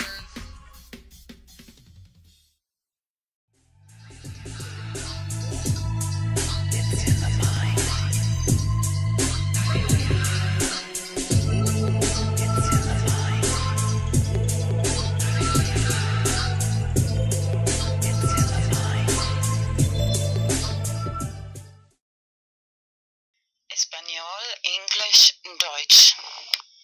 Normalmente produzco solo videos en inglés y español. Normally I produce only videos in English and Spanish. Normalerweise produziere ich nur Videos en English und Spanish. Pero hoy voy a hacer otra excepción y traducirlo también en alemán. But today I make another exception and translate it into German too. Aber heute werde ich nochmal eine Ausnahme machen und es auch in Deutsch übersetzen. Ya algunas semanas tengo escrito en mi lista de tareas por hacer de traducir el video #BTC4. Now already some weeks ago I have written on my to-do list to translate the video BTC4, #BTC4. Schon seit ein paar Wochen habe ich auf meiner To-Do-Liste geschrieben, den Video BTC4 in Deutsch zu übersetzen. Estoy segura que esta idea puede ayudar a mucha gente económicamente. I'm sure that this can help many people economically. Ich bin sicher, dass diese Idee vielen Leuten finanziell helfen kann. Y da motivación para aprender Bitcoin. And give motivation to learn about Bitcoin. Und Motivation geben, um über Bitcoin zu lernen. En este momento el precio de Bitcoin es muy bajo, económico. At the moment the price of Bitcoin is very low, economic. Im Moment ist der Preis von Bitcoin sehr tief. Sería el momento ideal para invertir. Hoy es el 15 de abril 2015. Would be the ideal moment to invest. Today is April 15th, 2015. Es wäre der ideale Moment zu investieren. Heute ist der 15. April 2015.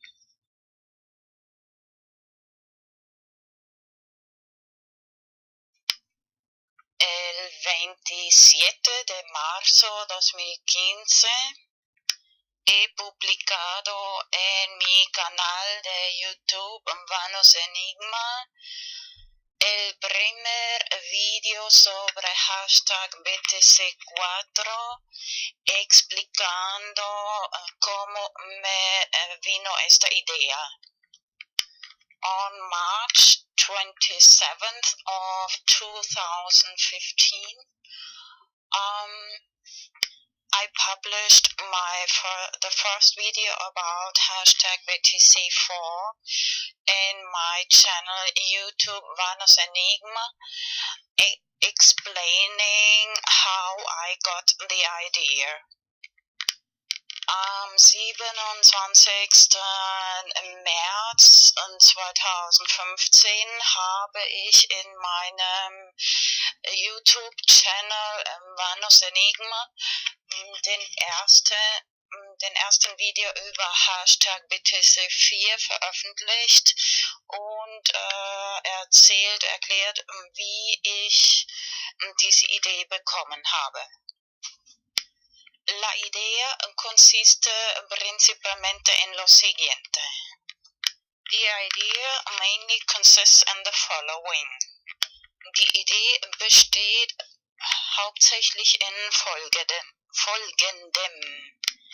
Imprimir direcciones de Bitcoin en papel, 10 o mínimo 10 o mejor 100. To print Bitcoin directions in paper, at least 10 or better 100. Bitcoin-Adressen in Papier ausdrucken, mínimo 10 oder besser gleich 100.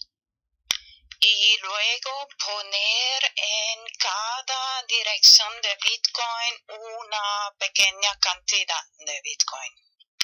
And then put in every Bitcoin direction a little amount of Bitcoin.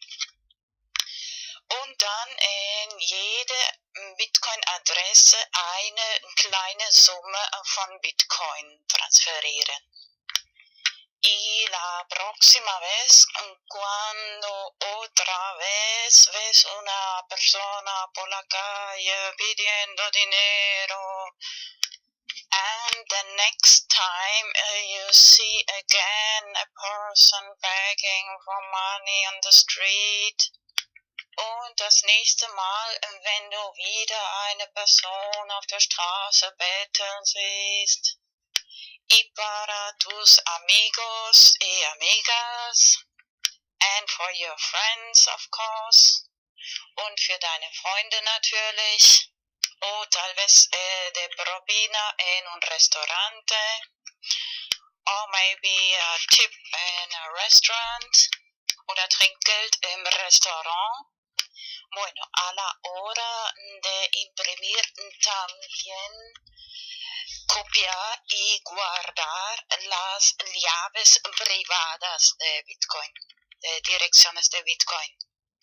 When you print the Bitcoin addresses, copy and save the private keys of the Bitcoin addresses, of course. Wenn man die Bitcoin-Adressen druckt, auch die privaten Schlüssel, Bitcoin-Address-Schlüsseln kopieren und speichern. Y a la hora de distribuir las direcciones de Bitcoin, escribir la fecha, por ejemplo, hoy es el 15 de abril 2015, escribir la fecha más plus 4 años, igual 15 de abril 2019. And then in the moment when you distribute the Bitcoin addresses, you write the date, for example today, April 15th, 2015, plus 4 years is April 15th, 2019. Und dann in dem Moment, wenn man die Bitcoin-Adressen verteilt, auf das Papier schreiben, das heutige Datum, zum Beispiel 15. April 2015, plus 4 Jahre ist gleich 15.04.2019. Luego vas a explicar a la gente, mira, esta es la llave privada, tú y yo la tienes. Si no quitas, transfieres este dinero de Bitcoin en estos 4 años, yo lo vuelvo a tener o sacar. Then you explain to the people, look, this is the private key. I have it and you have it. If you don't take this money, Bitcoin, out of this account, I will take it out in these 4 years, at the end of these 4 years. Und dann erklärst du den Leuten, schau, das ist der private Schlüssel. Ich und du haben diesen privaten Schlüssel, Bitcoin-Schlüssel. Wenn du bis Ende dieser 4 Jahre das Geld Bitcoin nicht raustust, Transfer, dann hole ich es zurück. De esta forma, das más motivación a la gente para empezar a aprender cómo funciona Bitcoin. This way, you give more motivation to the people to learn how the technology of Bitcoin functions. Auf diese Weise gibst du mehr Motivation den Leuten zu lernen, wie die Technologie von Bitcoin funktioniert. En mi video antiguo he explicado cómo he tomado la decisión de los 4 años. In my old video, I explained how I made the decision for the 4 years. In meinem Originalvideo habe ich erklärt, wie ich die Entscheidung getroffen habe mit den 4 Jahren. A continuación voy a pegar este video. Now later I will paste this video. Im Anschluss werde ich diesen Video ankleben.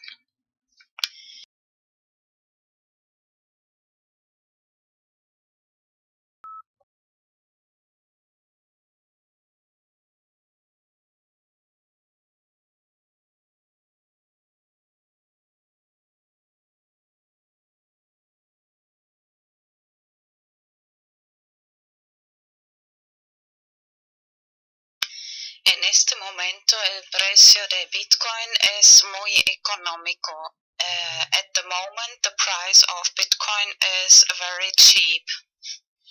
Pero casi todo el mundo tiene muy poco dinero para invertir. But almost everybody has very little money to invest.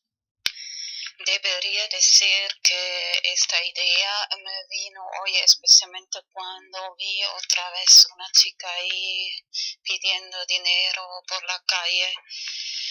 Actually, I must say first, this idea today I got especially when I saw again one girl begging for money in the streets. Me gustaría ayudar, pero yo tampoco me sobra mucho el dinero. I would really like to help everybody, but I don't have either too much money. And así que me vino la siguiente idea. So I got the following idea. Es más bien un juego. It's rather a game.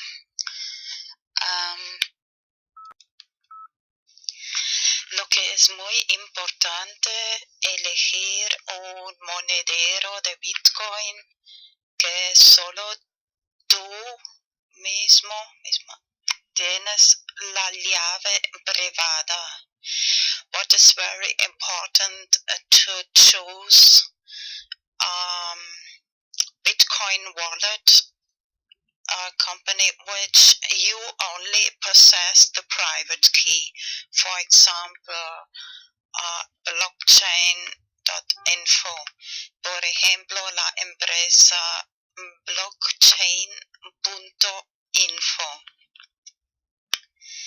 Luego imprimir en papel la llave privada y también guardarlo tú mismo. Then to print in paper the private key and of course save for yourself that private key. Bueno, ya estamos imprimiendo, imprime por lo menos 10. So now we are already printing, so at least print 10 directions, 10 direcciones. Luego pones algo de Bitcoin, una cantidad, lo que te da la gana en esta dirección. Then you put some Bitcoin, the amount, whatever you want, and that in these directions. Y la próxima vez que sales de casa ya tienes algo que dar a los que están ahí pidiendo por la calle. And the next time you go out of the house, you have already something to give for these people who are begging on the streets.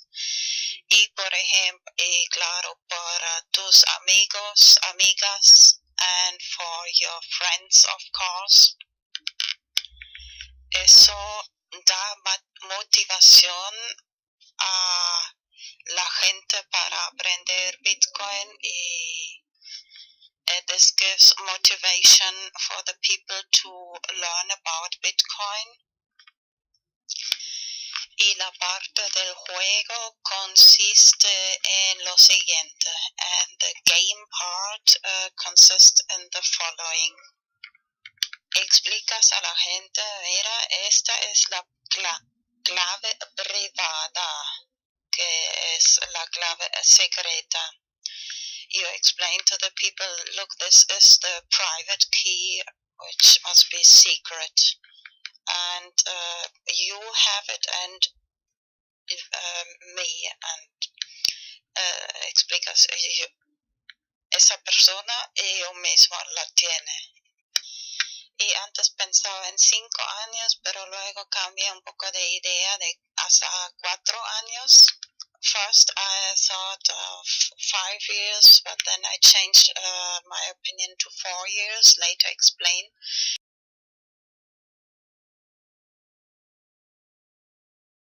Después lo explico por qué. Les dices, mira, tienes 4 años para poner esta cantidad de Bitcoin a otra dirección. Si no lo has quitado después de 4 años, yo lo quito. So you explain them, you have 4 years to take this Bitcoin out of this direction, of this secret key direction. If you don't do it, I do it after these 4 years, so you lose this. That's this part of the game, es la parte del juego.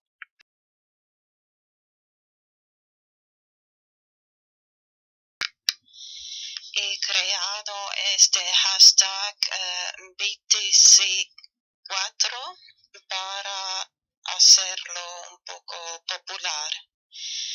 I created this hashtag BTC4 to make it a little popular. Antes pensaba en 5 años, pero luego cambié a 4 porque te has dado cuenta que en Los Simpson la gente tiene 4 dedos y solo Dios tiene 5 dedos. First, I thought of 5 years, but then I changed my mind to 4 years. Did you notice that in The Simpsons, people have 4 fingers and only God has 5 fingers? I'll show some pictures. Voy a enseñar algunas imágenes de Los Simpsons, de los manos y dedos de Simpsons. Some pictures of the hands and fingers of Simpsons. Pero antes quiero recordar que es muy probable que o 5 en los próximos años el valor de Bitcoin puede subir mucho.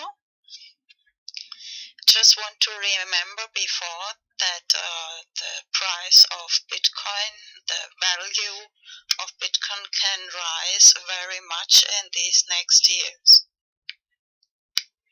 Así que si solo pones una cantidad pequeña, más tarde puede ser de gran ayuda.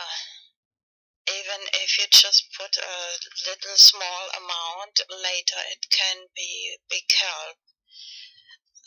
No solo para, bueno, es un juego. Si la persona lo quita antes de 4 años, es para esta persona, si no, es para ti, si te recuerdas y guardas bien la llave privada. So this is the game part. If the person takes the money out, it's for that person. But if they forget it after these 4 years, you can take it out, and it can be really. Bueno, imprimir también la llave pública y la llave privada. Y si, por ejemplo, okay, first translate. Print not just the private key, but also the public key. Así que si, por ejemplo, explicas a la gente, mira, si alguna persona quiere enviarte Bitcoin, pero tú no tienes ninguna dirección, así que puedes dar esta llave pública a la persona. Mira, muy bien, la llave pública, no la llave secreta. Das a esa persona o cualquier persona y te pueden enviar Bitcoin a esa dirección.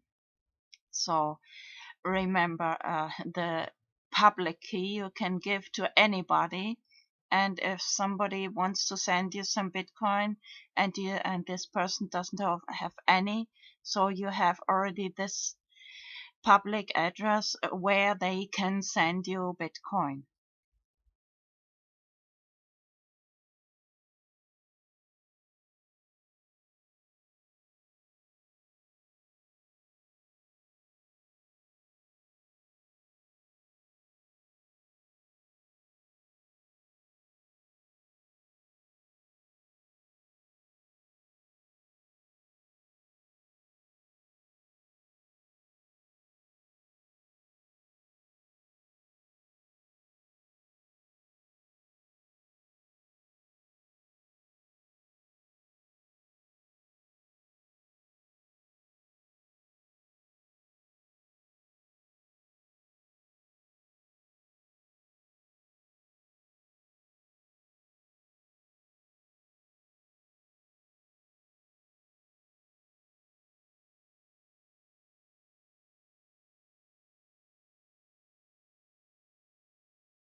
Of Anonymous, the Egyptian government has revealed itself to be criminal for the good of mankind and for our own enjoyment. To end the corruption, we must expose it. If you are working for a corrupt company, leak the data. If you are working for a corrupt government, leak the documents. Think for yourself. Question authority. Join us in this battle for freedom of information worldwide. Remember, we are you. Anonymous is you. And you are anonymous. You are fighting for yourself, the web, and for the next step in evolution. It's a very interesting relationship Barrett has with Anonymous. Barrett's anonymous. He's their spokesperson. Barrett's not anonymous. he's not their spokesperson. Is Barrett really anonymous because he doesn't hack and he doesn't really have computer skills? Well, does he have a Guy Fawkes mask? He was fulfilling a very valuable and important function, which was to give Anonymous the legitimacy it needed. He was the person who was willing to go on record. It's an open brand, like anyone can sort of label what they're doing anonymous. If you're doing something that people don't approve of, then Anonymous will turn in on itself and sort of like eliminate that, you know, like whatever it is that doesn't kind of fit in with the truth-seeking, justice-seeking ideology. Are you not worried that even an informal involvement with Anonymous is going to end up with you targeted, with you potentially going to jail for this? I mean, in Texas and indictments, it's like a Texas bar mitzvah. I got friends who've been died, they've gone to prison. I mean, you know, it happens. He was interacting with other hackers. A couple times he wanted to make the point that he was not a hacker, that he was of the community. Anonymous members try to hack into people's personal accounts and attempts to post personal information. We haven't tried to hack into anybody's personal, like a military person's personal account. And if we did, we wouldn't fucking go around bragging about it beforehand. We would wait until we were done. This article is also poorly written, and I object to that. He wasn't able to just kind of do anything cleanly without people giving him a hard time about it. My actual title is Cobra Commander. So that's something that needs to be acknowledged, I think, further. I also go by faggot now. They use that non-pejorative fag.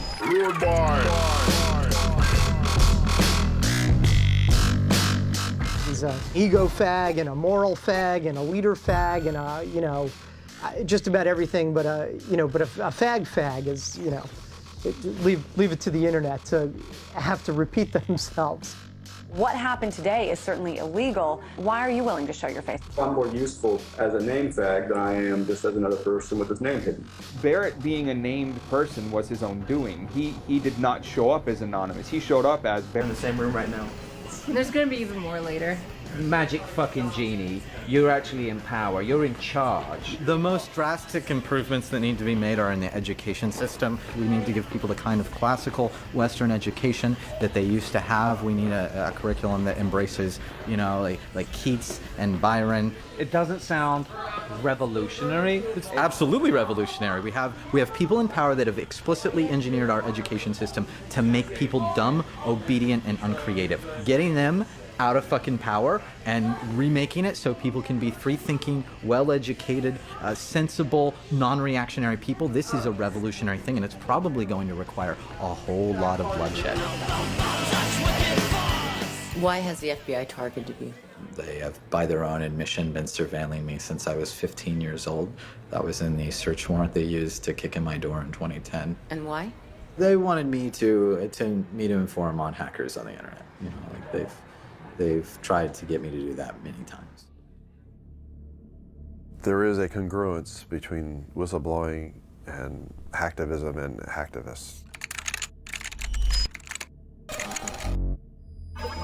The similarity is speaking truth to and of power, revealing the power structure, whether it's corporate, whether it's government, or both.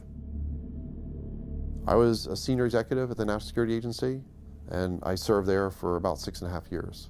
I blew the whistle on the secret surveillance program called Stellar Wind, which were the foundational surveillance programs that ultimately Edward Snowden, 12 years later, is now disclosing through reporters and journalists.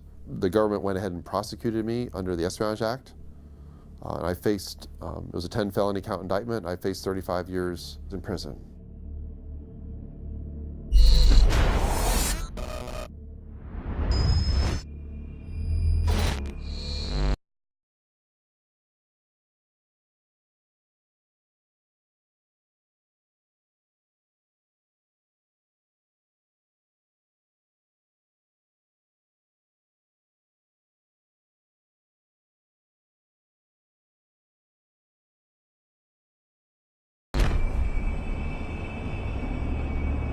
Hackers are important in the sense that they have the capacity to expose the secret or the inner workings of the state, which is why they are terrified of hackers and they are going after them with phenomenal vengeance.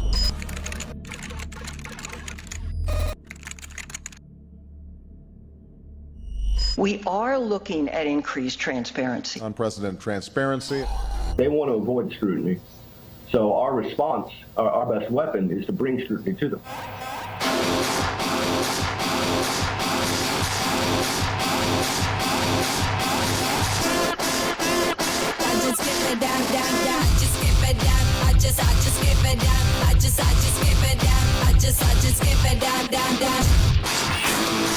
Things and you know, I'm making lifelong future friends, and you know, it's future business partners certainly.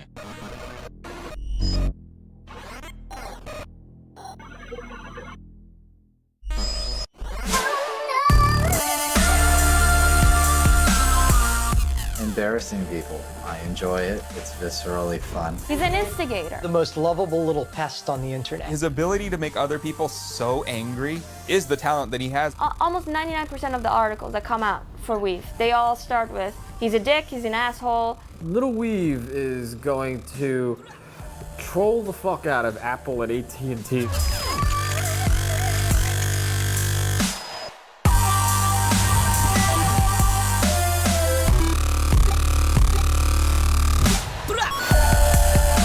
How do I plan on keeping my cornbread safe in prison? I will stab a nigger that dares reach across my plate.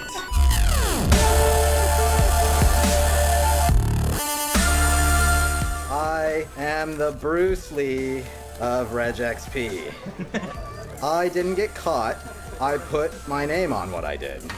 I'm not here to play nice with AT&T. I'm here to comment and criticize. There was a URL on an AT&T web server with a number at the end. And if you had added one to this number, like you could have typed it in the iPad web browser over and over again, you would see the next iPad 3G user email address.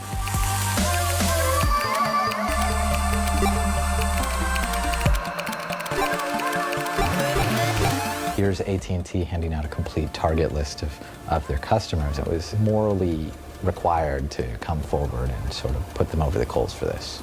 It was like 114,000 email addresses. And it's quite a list. New York Times CEO Janet Robinson. White House Chief of Staff Rahm Emanuel. Diane Sawyer. Not to mention the U.S. Army and Congress. It doesn't get much more high profile than Mayor Michael Bloomberg of New York City. Mayor Bloomberg was like, this isn't a big deal. It's not like people can't find my email address.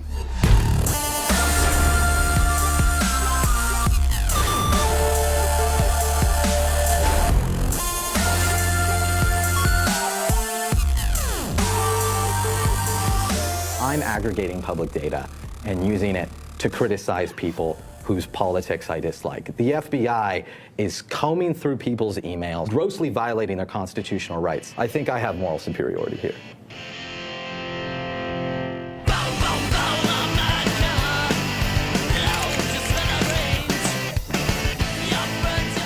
NSA and FBI are like both walking here, and they're looking at the computers and they're like, my God, these red dots, they're converging. They hit a button.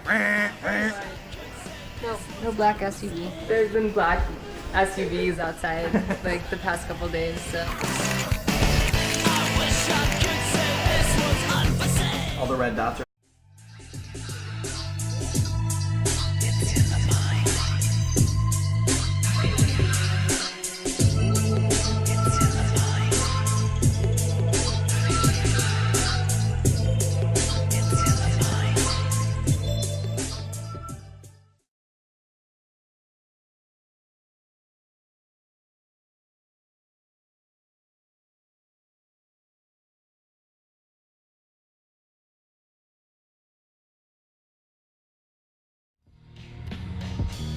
hackers, hacktivists in prison by virtue of pointing out weaknesses in the very structures that we depend on as a common good.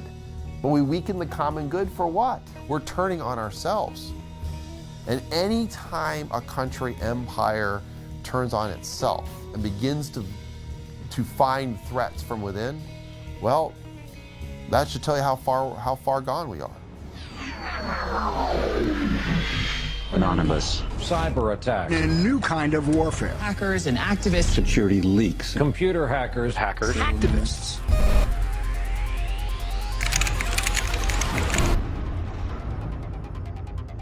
Anonymous has struck again with a warning. This is just the beginning. Anonymous is a collective known for recent attacks on government and corporate websites. The internet is a powerful new medium where just a handful of people in small groups, just by shifting data around in the right directions, can make big changes and big damage. The more you said, the more frightening it was. The Pentagon is now singling out Anonymous as an example of the serious new cyber threats facing the country. The fundamental unit here is information warfare. We're gaining back the freedoms that the forefathers assured us through technology, and we can't allow these freedoms to be taken away. I will put my body on the altar of liberty again and again and again.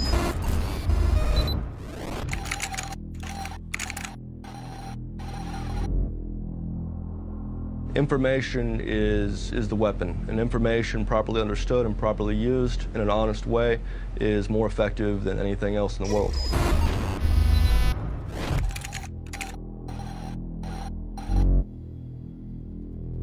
If you've got your eye on Boeing, yeah, please go for it. I'd like to see those fuckers go down. Download the code, modify the code just a bit, bombard the Pentagon. You're either with us or you're against us.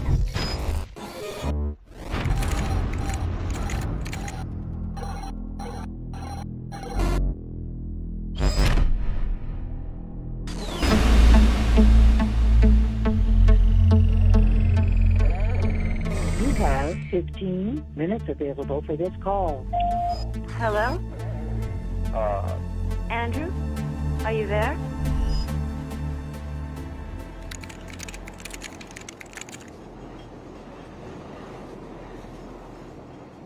It's not scary to be going to prison? No, I never was scared to be going to prison. There's all these cool people, and I'm learning all these cool stuff.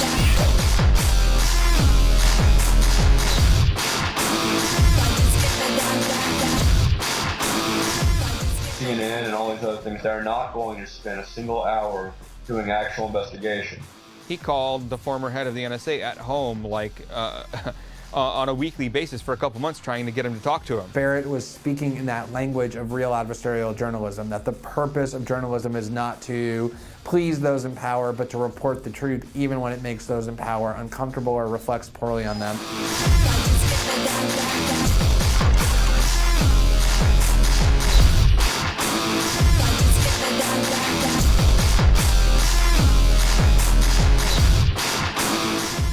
29 years old, a cocky college dropout, a self-described anarchist, Brown proclaims he is policing wrongdoing. He was brash, he was cocky, he was arrogant. He's fucking full of himself.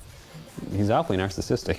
He held court, so to speak, from his bathtub. Fucking around on Tiny Chat. Focus, but you can't take away our focus. We're growing up in middle of a digital ruckus. You can say fuck us, I am putting on the stoppers.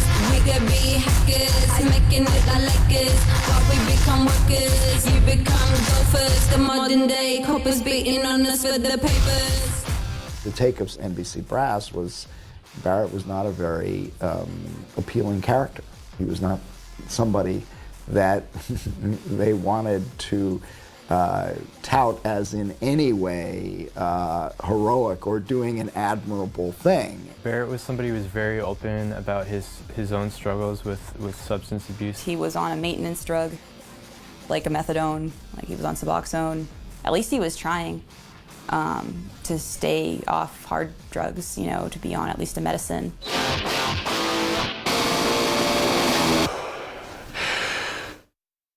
Who are the members of Anonymous? Who are they? They're everyone. I mean, you'd be amazed. There's obviously a lot of people who are hackers or just work in IT. They work for major corporations in some cases. There's journalists, writers of all kinds, people who work at gas stations. What is Anonymous? It's basically the power of an absolutely massive group of people coming together. Anonymous are your brothers and sisters, your sons and daughters, your parents and your friends. Anonymous is you.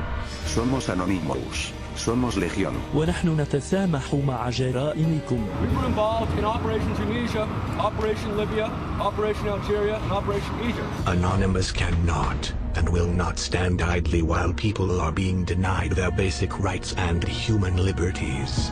Understand that something is horribly wrong with this world.